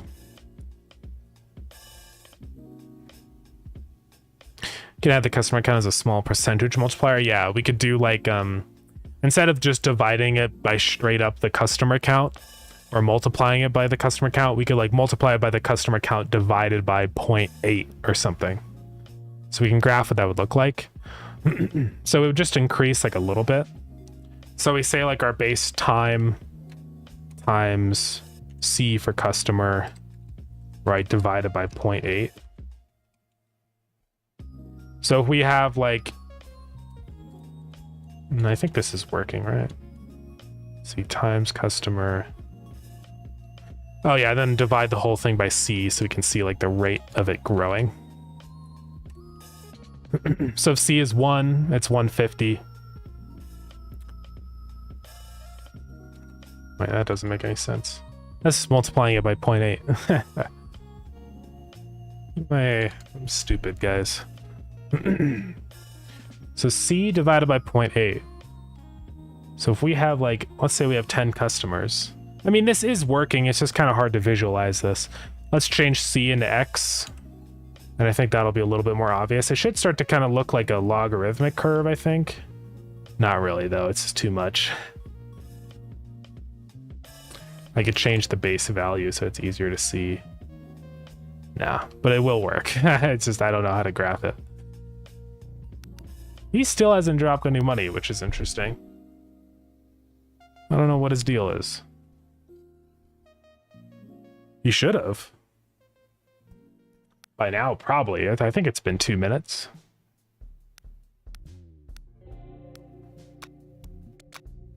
Come on. Do it up. Go. Any second now. All right, so times global customer count. There should be 1 right now.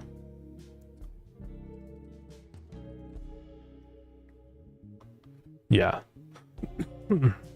Unless it did 0 and then his time became infinite, it's possible.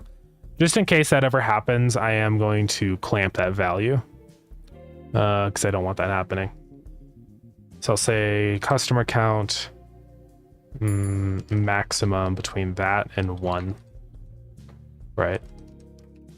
This has a little safety net. You never know. Because you might be loading in that value before it's been calculated or something like that. So let's load back in. And make it a clumsy and dropping money bags. Yeah, that's true. That's true. We'll just wait a second now. I could read in the value that he's calculating for the timer if I wanted to. Oh, I guess I probably should. Whatever.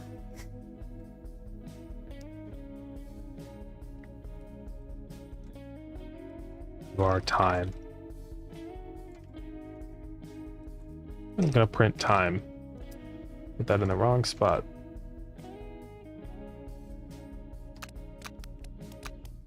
All right, so he's going to create a money bag in 12 seconds. Oh! Oh, I know what's causing it. Why he's not dropping any money bags. It's because of this. Whoopsies. My bad. Now he did it. So it probably wasn't even the other thing. Let's see if that even mattered. Let's try it again. Probably wasn't that.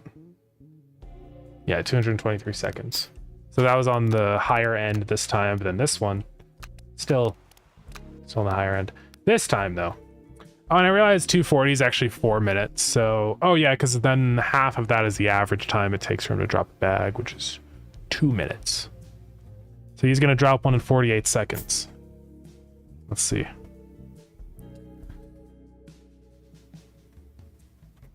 And then we'll add in a new research, I think, for this whole money bag mechanic. Come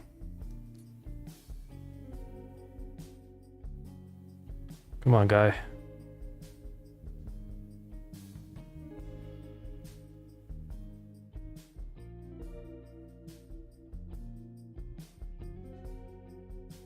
Come on, guy.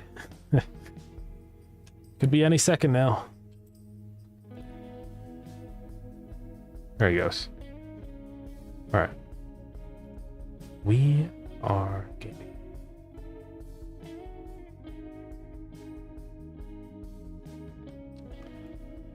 Alrighty. So yeah, let's just get working on the other steps. Mine. Guess I'll make it so Grandpa drops bags. Now, I don't know what like tier I want this research to be at, you know? So I realize I'm gonna need to edit the money bag. Oh yeah, also the icon I use inside of research and stuff is supposed to be large. Let's draw a new epic money bag in here. That looks big and epic.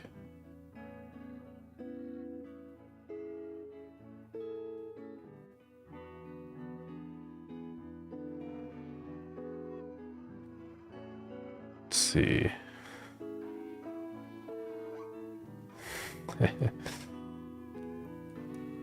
If like 3 next to each other, that is something we could do.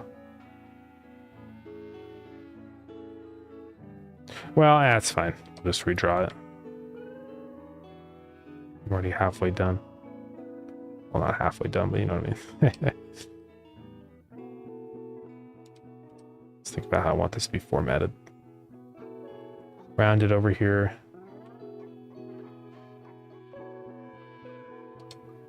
Fill that in. So it'll probably be like a darker section.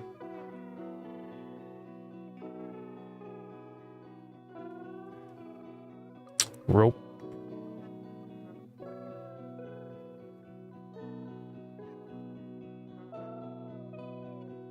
Have they go around?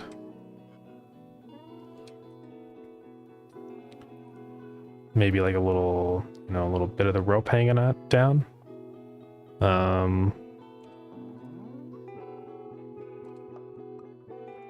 Oh yeah, let's change these to that. Oh, that was the neutral color, so do that there. And I think we use this as like sort of the anti-aliasing color around here.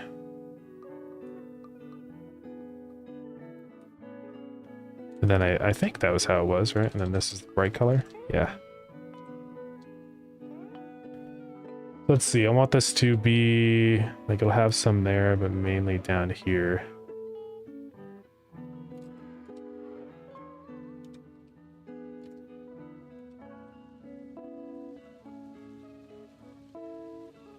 That'll work. Have a little strip of darkness down here.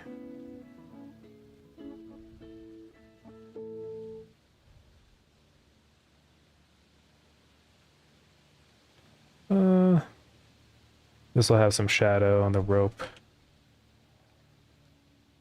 Might make this like that.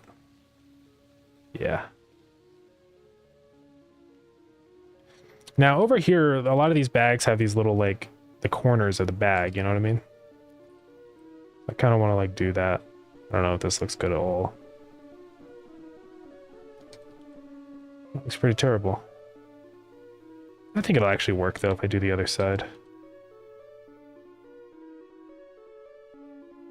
That'll be fine. And I put the top too close to the top, so let's do this. Draw a big money sign.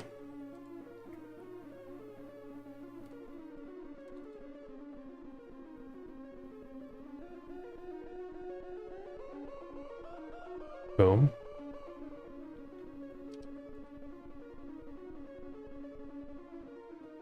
All right. Well, this came together pretty quick.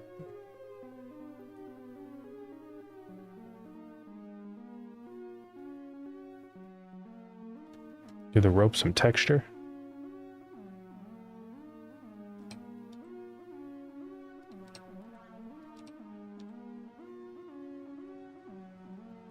Okay. There'd probably be a little bit of shading underneath this rope here, right? And there would be some like stress lines of the fabric.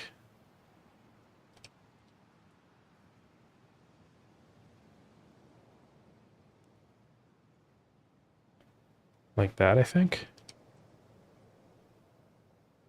That actually just looks worse than it did before. Hold on. We're just gonna do that. That's better.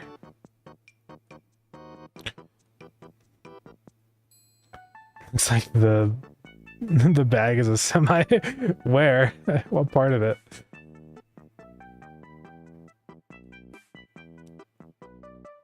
You mean right here?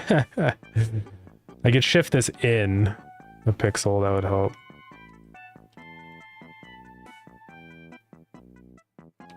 Maybe just make this not highlighted, you know? Why would I do this? Something like that. That would work. I'll shift it all to the left by one. All right. Oops.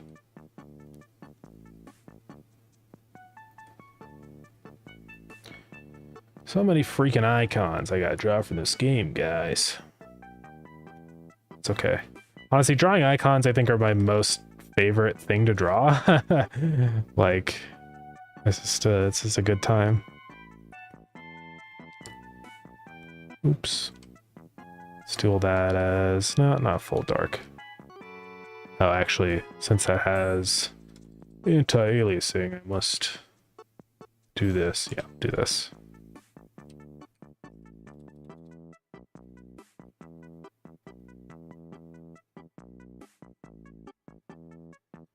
And I want to adjust the shading a little bit. I think it goes down too low.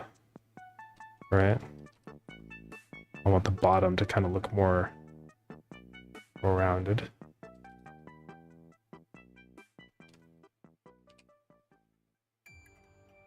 Better.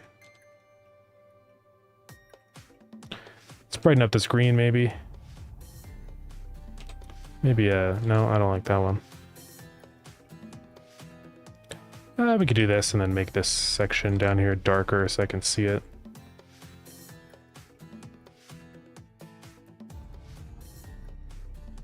Might do some anti-aliasing between these two zones.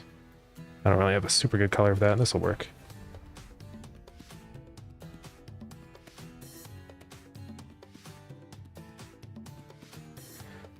Maybe. Or maybe I just do that color there. I guess that's fine. Nah, we'll just keep it all green.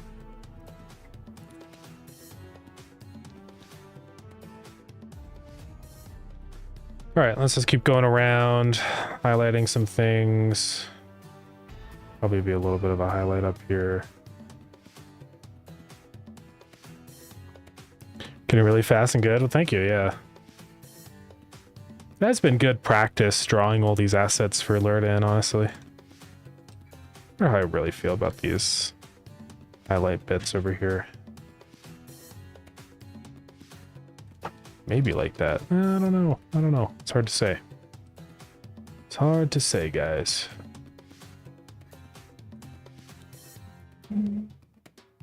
This, I think, should have a little bit.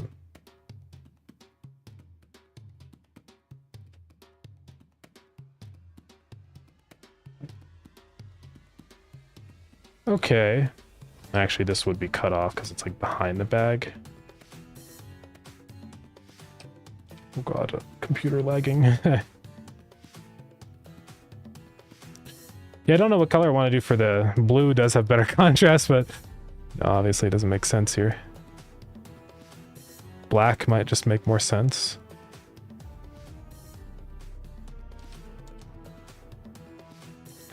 I don't know.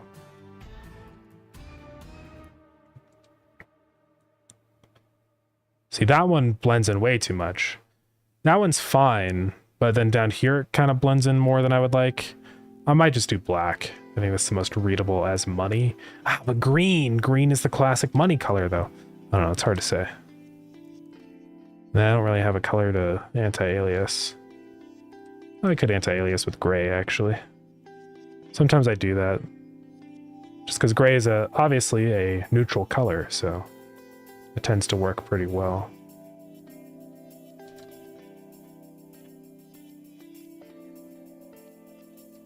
Oops. Okay. Oh, but not that one. Use a darker gray down there.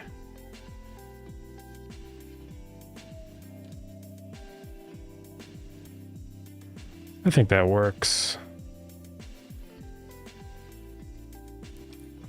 And they should have like some folds, you know.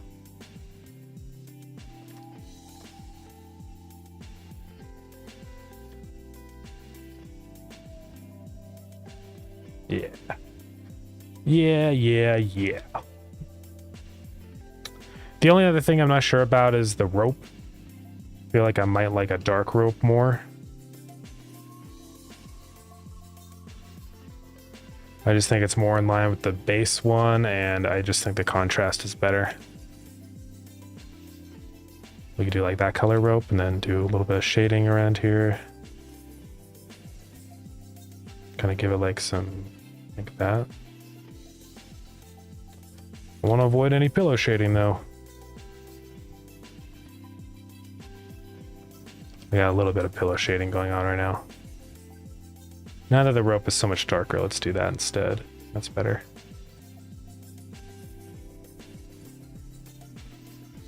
And this is too bright over here. It's already cast into darkness, so it makes sense to do the darker color. Maybe sprinkle in a little bit of black. Some of these areas. And I want to kind of darken up some of these outlines, I think.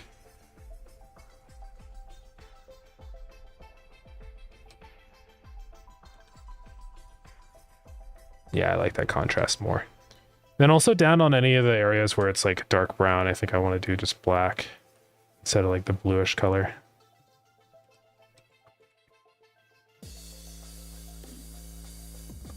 That's better. All right, I think this is good enough.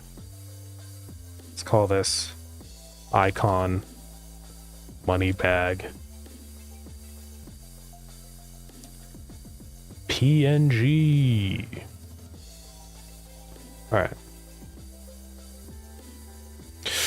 Wait, there's like one pixel I saw that I didn't like. Okay, I'm happy now. Actually, do I like that though? Yeah, I do. Yeah, I do. Now that I'm looking at it,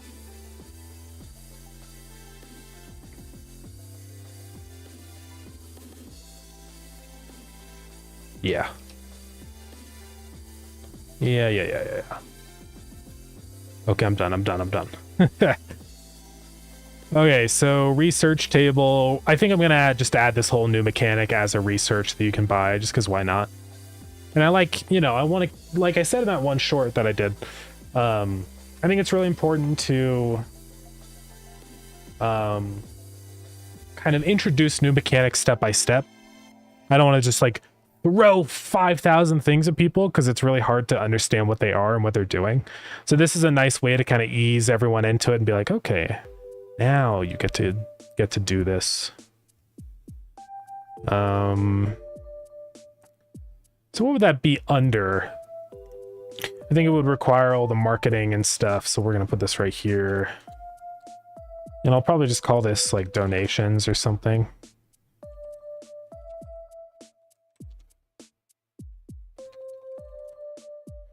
And I'll say this is enables customers to leave you donations. Okay. And then research wise, I don't know where I want to put this. Maybe like 2,000 would be fine. We'll figure that out. And then for required research, I want this to require marketing. I think that should work. Let's go try it out.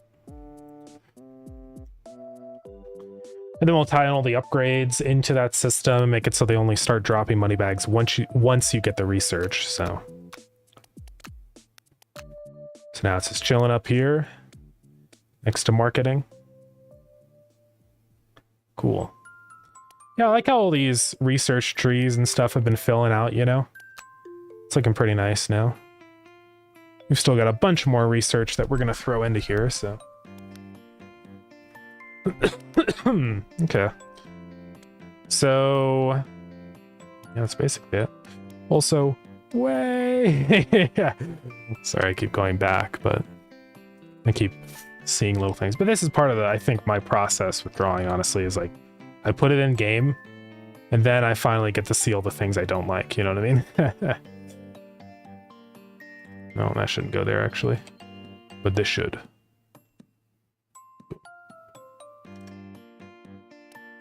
Just to smooth out the outline a little bit. Very minor thing, you don't even really notice it. I think it looks nice. Okay.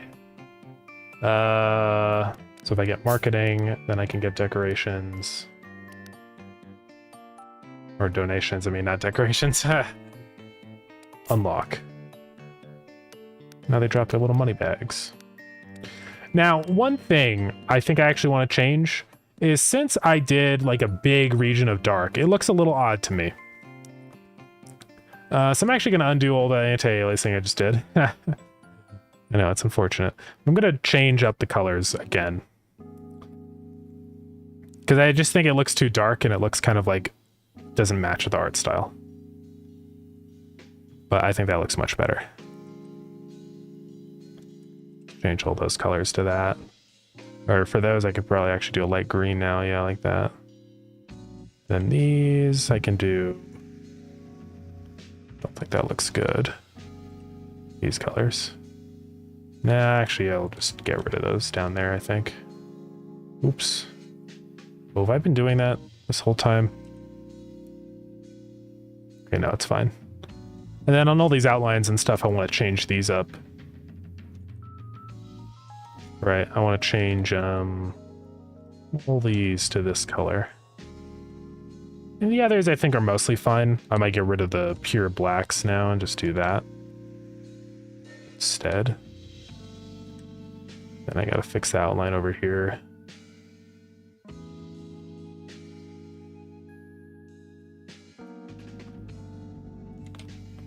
Maybe even a little bright stretch right in there.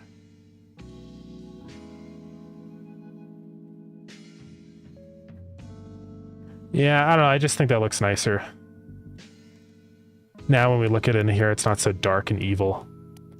It's just kind of brighter and fits with the visuals of everything else in here.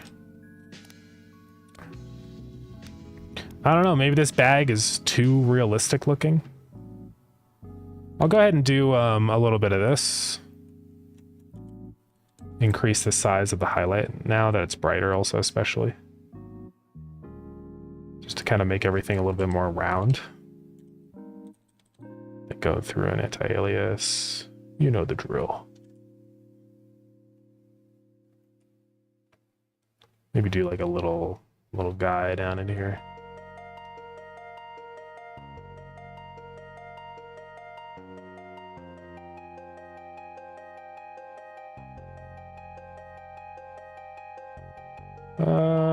do I feel about that? Yeah, I just like that better. I think it just fits better. Okay, done. Actually done. I'm done. Well, I didn't add an anti-aliasing though. I'm sorry, guys.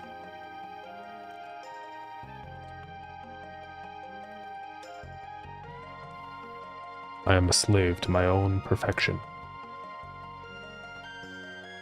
Okay, done for real. I'm actually done. If I start again, start yelling at me. Wait, what happened here? It's like not actually... Oh, it kind of looks really bad with the anti-aliasing because of the way the outline is. May go ahead and undo that really quick. Okay, I'm done. I'm seriously done, guys. All right. So now we need an upgrade for speeding up the rate at which those money bags drop. Now you can actually unlock it. So that looks pretty good. Let's just go into here now, into customers, and make it so it only actually runs if we have it unlocked. So if global.get research level li.research.donations is greater than 0 or less than or equal to 0, return. So now if we don't have that research, nobody should be dropping money bags. We can actually speed this up and just make sure that that is true. So we should see that he should drop a money bag eventually. Now that I have it, yeah, there we go. But then if I go ahead and say research reset, he should no longer drop a money bag. And if we just sit here for a while, it's really funny watching everything at 16 times speed.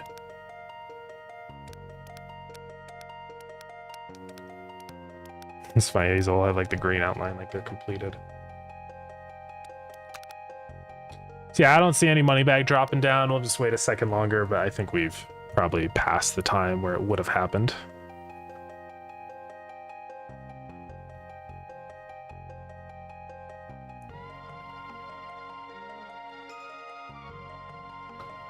Yeah, I think we're good.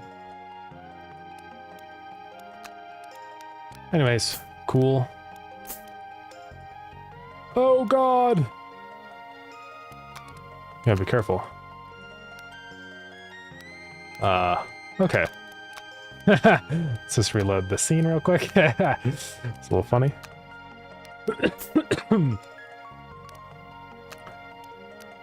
So now let's go make the upgrade for you to increase the rate at which customers drop stuff.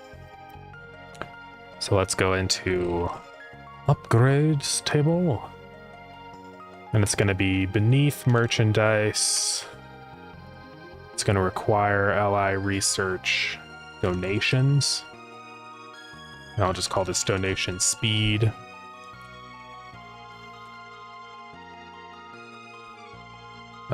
Do icon. Don't know what I want to do with that yet. We could do the same kind of sprite, just shrink the money bag down, have a little like clock icon. I think I do that in some places. I mean, improved bait is like a different object, so I don't really do that there.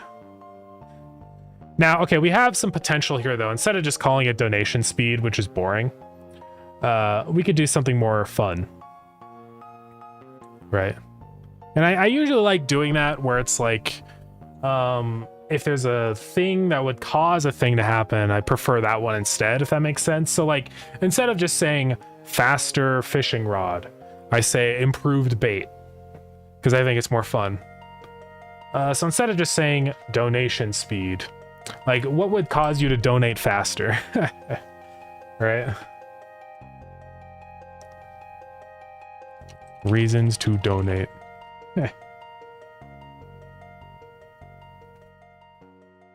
Heartfelt messages.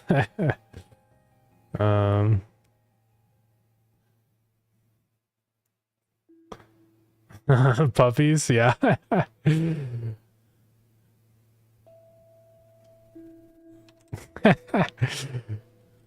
Makes customers donate more often. I'll say donate percent more often. Percent faster. I'll just say in parentheses, so cute. It's kind of fun. I always like doing that, honestly. Now, the only thing though is if I get this research or this upgrade now, there's an expectation for me to add puppies into the game that walk around the shop. So I might have to do that at some point. But that's okay. Now I have to draw a puppy. Dang. How about I get an image of my dog? We'll do that. I've got a whole bunch. I'll probably have one of him sleeping. Of them, I have 2 dogs. Dog. Oops. Let's go find a good one. How about... Oh, he's so cute. He's just a little baby. Instead of a Roomba, a puppy money bag fetcher, that'd be awesome. We could call it the upgrade like puppy training, and then he goes and catches the bags. That'd be sick. Maybe. Okay, I got some good little images. I mean, this one is pretty cute. Well, I can't see my screen. I don't know if you guys are able to see it.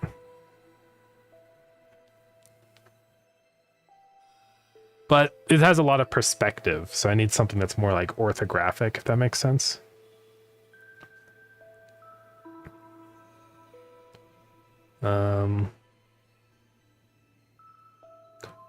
This one might work.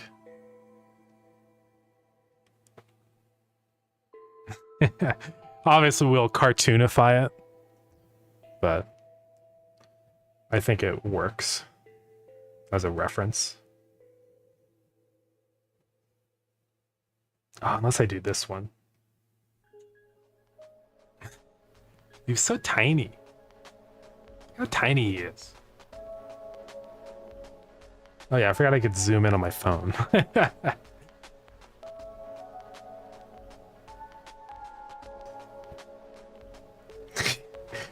It looks so odd. Oh my god. I like this one. Where I done it, yeah.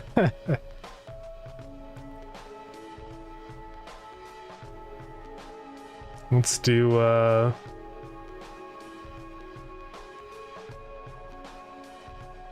I do like this one.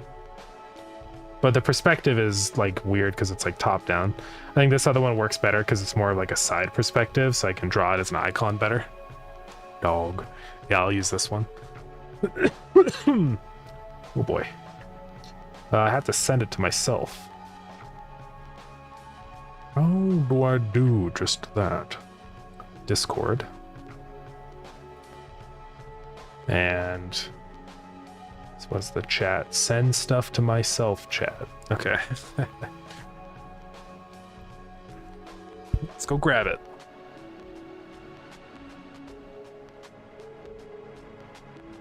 Copy the image.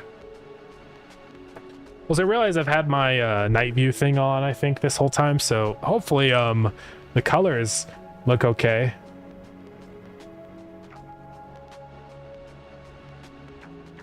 Well, yeah, I mean, it's more blue. It's fine. Seems like my color perception isn't really like that ruined when I have it on just a little bit. Obviously, the blues are less saturated, but I think it's fine. All right, guys. There's the image. So we're gonna modify. First off, let's get rid of all the grass. Might have to set some pretty big thresholds on this. Yeah, it's gonna do that. I'm just gonna have to go crop it out. It's okay. Dog. Oops. It can be a really rough crop. I just don't want like a bunch of noise when we rescale. Oh.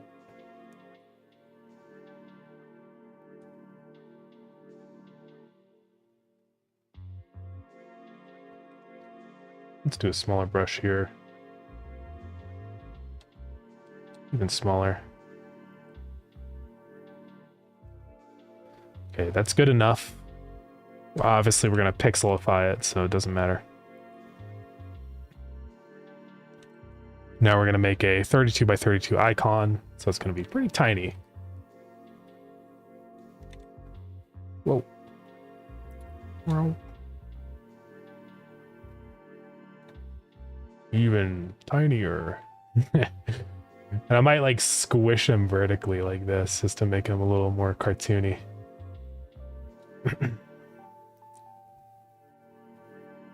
Okay. We'll make it work. I need to have a 2 pixel gap, so let's do like that, and that'll work. Now we can go through and get rid of the green and stuff. So let's just start kind of blocking it out and reshaping things. My brush size is way too big. All right, his tail is going to come around like this way, I think. So let's start with like the head area. I need to keep looking back at my reference. Hold on.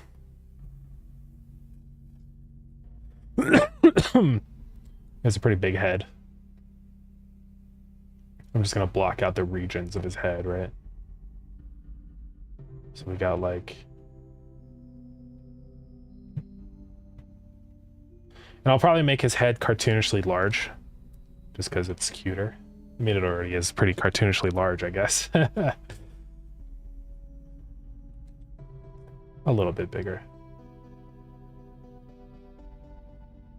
I guess that's why puppies are cute after all, is that they are just cartoonishly cute and proportioned.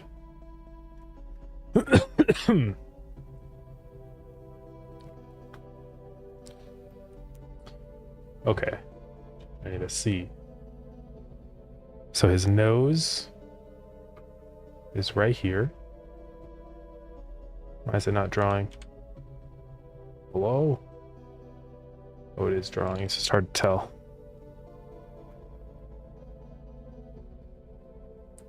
Let's figure out where his eyes are. So he's tilting his head. He has one eye there. Let's say one eye over there. Looks pretty bad right now, don't worry. It's just the beginning.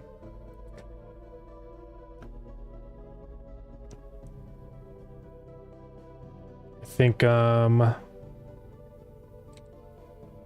maybe let's make that like less saturated, and then I can see this now. Let's go through and do some shading.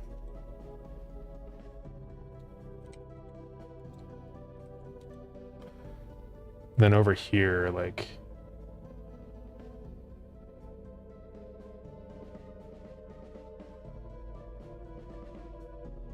dog.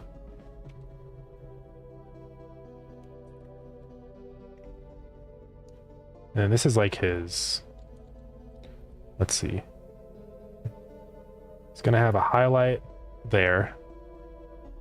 And then a highlight up here on the top of his head.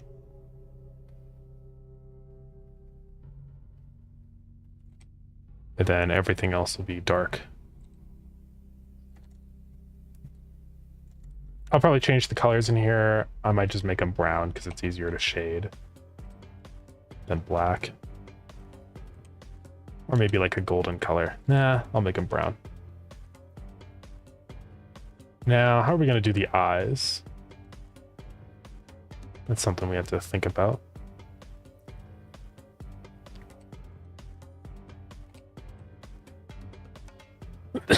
So this is black, but it is shiny.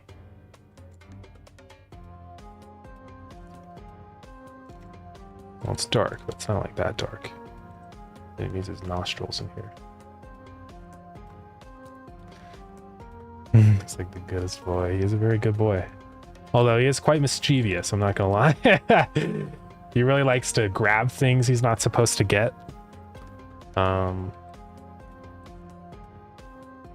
So he's a little bit evil. I might just do the eyes like how the customer eyes are, you know? Just sort of like that or whatever. Just to keep the world consistent. But I'm not sure. I'll have to think about that. Isn't that cute? Evil's allowed? Yeah, exactly. It's fine. I don't even care. It is pretty cute when he grabs stuff. Because he doesn't even want to like destroy it. Like literally the only reason he grabs stuff is just for attention. Because he grabs it and then he runs away. And he doesn't start chewing on it until I actually like go over and try and get it from him, you know? So it's clearly just a ploy to get attention. It's not even he doesn't even want to do anything with the stuff that he grabs. So.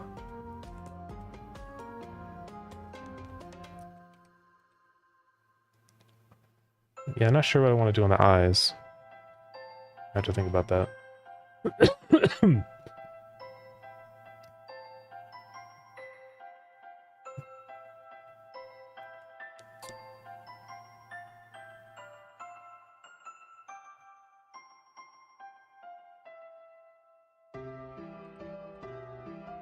I'll leave it like that. Okay, we're getting there.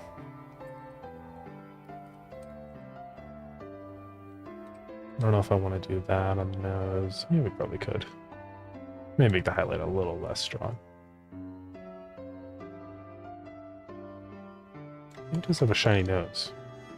Okay, I don't know what I want to do the eyes. It's always like the hardest part with stuff like this. I could just do something like that. And that would make sense because it's like, if you look at the eyes of the customers in the game, it's 2 vertical pixels.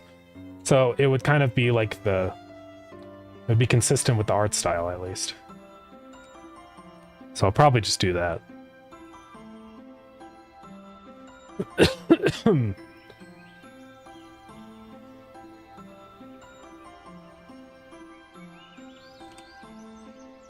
Yeah. And how is his leg positioned? So it's going like in, and then this is like sticking out.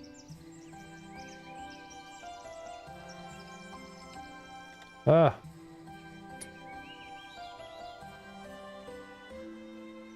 So like this leg here is like up.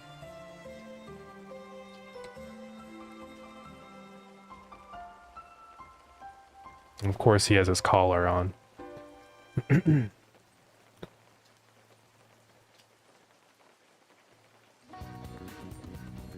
Do gold.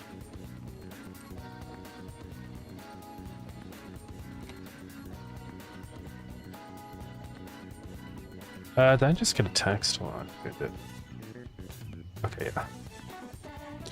I do need to end stream here really soon because I gotta go eat dinner. But we'll draw a little bit more.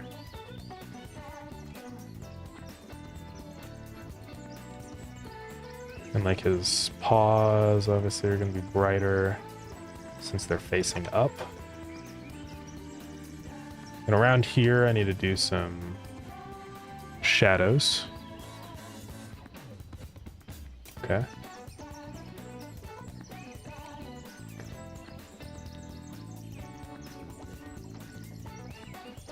Now let's do that. It's getting there.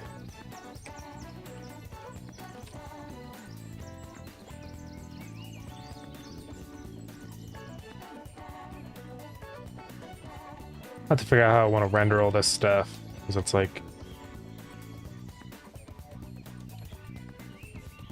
makes sense as a blob here.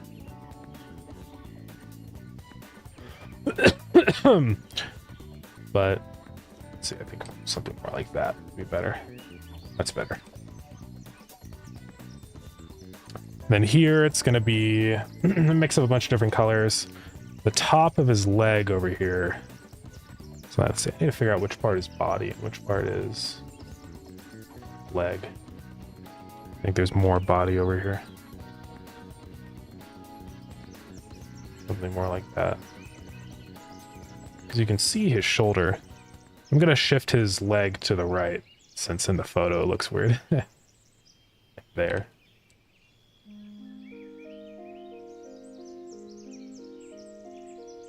So now over here on his leg, it's bright.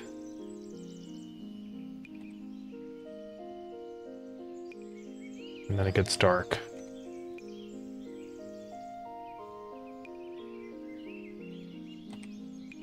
And then, yeah. Let's see, I want to keep that, like... Then this is his foot.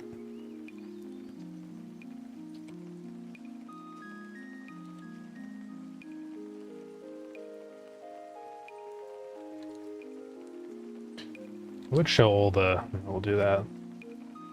Okay, this is coming along.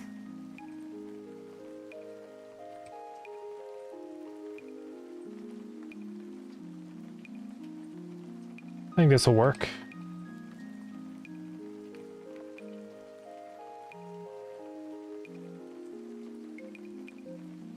I want to make sure that I'm doing him justice.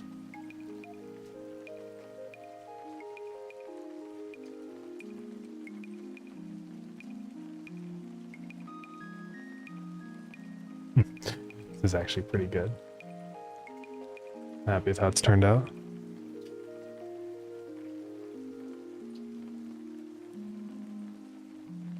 Now I'll probably keep going through here, adding little highlights and whatnot.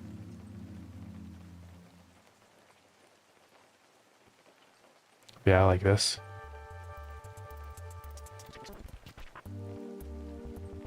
It's a little too dark there. I wonder if I could do like a green. Yeah, that's better.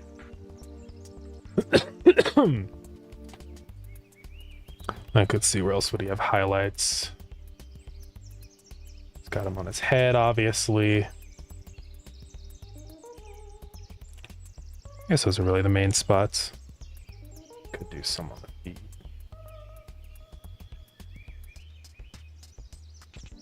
Then yeah, he just needs outlining. So I may change him into being brown. Because I also have a brown dog, so it's fine. Although my brown dog is very dark brown.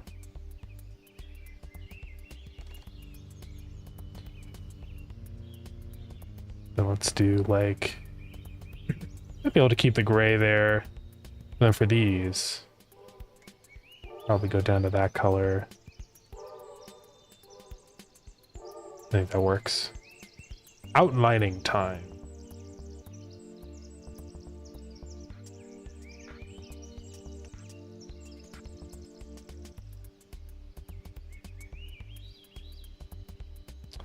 Then yeah, I think we're good to go after this. I'll add in this upgrade, and yeah, just keep working on the update. Hopefully we'll get it out pretty soon. We'll see. Again, I don't want to make any promises because I think it's always just becomes that thing of like, well, now I'm like obligated to do the update, and it's, you know, it's a whole thing.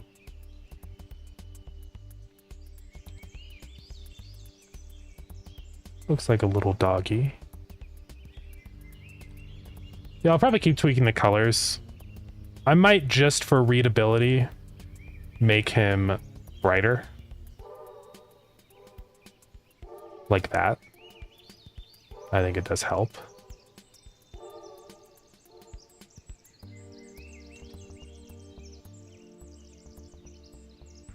We'll see though. I'm gonna keep messing with these colors. Still don't know what color I want to do for that down there. I could do black, but that's pretty dark, and then it just blends in with all the... I mean, I guess that color's fine, like that. I think it's probably okay.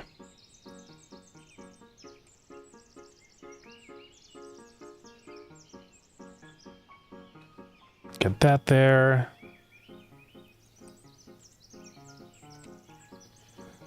I think there's a pretty good spot.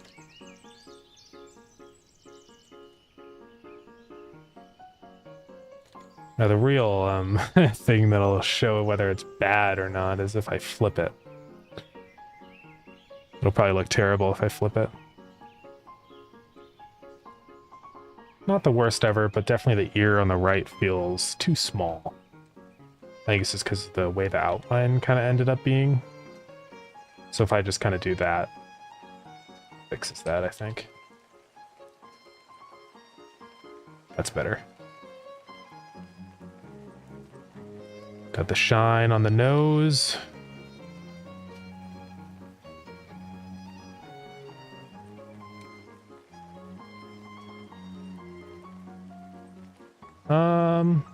I could do like whiskers. I don't know if those would like really come across right. No, I think they're too fine for it to look right. It's okay.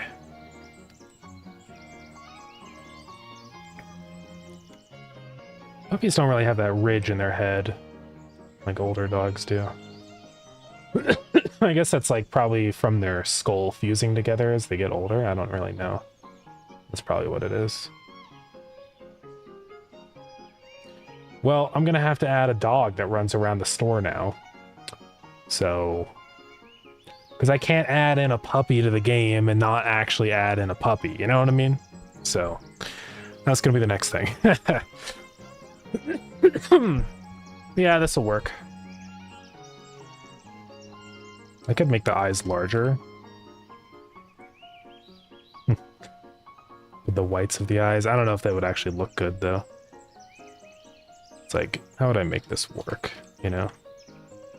Because, I mean, obviously puppies have big eyes, but I don't want it to start looking, like, scary. I mean, I guess that kind of works. Yeah. That actually works pretty well. He has very interesting colored eyes. He's like almost like greenish eyes. But I think actually I should do the white. Maybe on the other side I can kind of do that.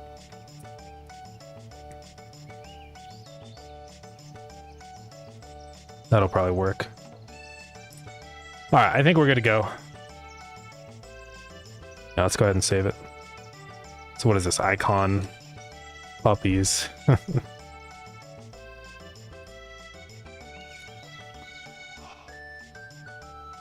Might go through and clean it up later. We'll see. All right, so now inside of the upgrades table, we're going to do icon these. Now, I don't know how much faster I want them to donate with each upgrade. We'll figure it out. Let's go ahead and copy that. Go into the... we need to go do the fill thing again. This.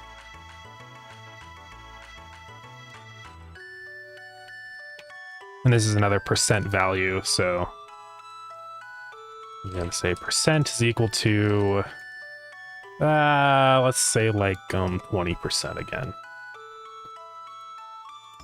We'll figure out what that exact value should actually be, but let's go take a look at it in game now. Oh, and also we have to make it so, I think I made it so that's, yeah, tied to the donation research. We should be good.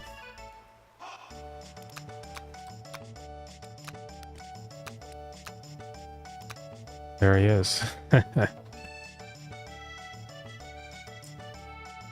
Makes customers donate 20% faster. All right. Then we have the donations. Otherwise, if we didn't have that research, it should be like, we can go ahead and reset it. Research reset. And it should be grayed out and said require donations. Yeah. Okay. I think we're good to go. So yeah, so we got 3 new upgrades today, a new research. I think that's pretty decent. And they're all like working and relatively balanced. Not to mention all the other stuff. The money bags, I mean, that's a whole new mechanic, so I think it'll be good. Cool. Well, I think that's probably going to be the end of stream now. I have to go eat dinner. But we're going to go raid out. Who would we like to raid today? Yeah, let's raid Exodrifter. They're working on some stuff that came in here earlier. They're also working on an aquarium game, I believe, which is pretty epic. So let's go do that. Laters. Thanks for coming in, Steven. I appreciate it. All right, let's start this raid. Yeah, thank you everybody for coming in. Feel free to play the free play test now if you want. Also, wishlist the game. Join the Discord if you want. Buy Starground if you want. All the usual spiel. But yeah, we'll be live again tomorrow, 3:30 MDT. Working more on Lured In. Yeah, hopefully with this update, we'll be ready to go very shortly. I think we're finally approaching the time. I might want to sprinkle in like one more little fishing mini game or something, but you know, we've got a new mechanic in. Got a bunch of new upgrades and decorations. I want to do some more cosmetics. Maybe tomorrow we'll kind of dive into that. But yeah, and then I think the next big update is going to be focusing on the achievement system and also the new shop layout. So that's going to be the plan. But anyways, I'm going to go start this raid. Bye, everybody. Thank you for coming in. Bye-bye.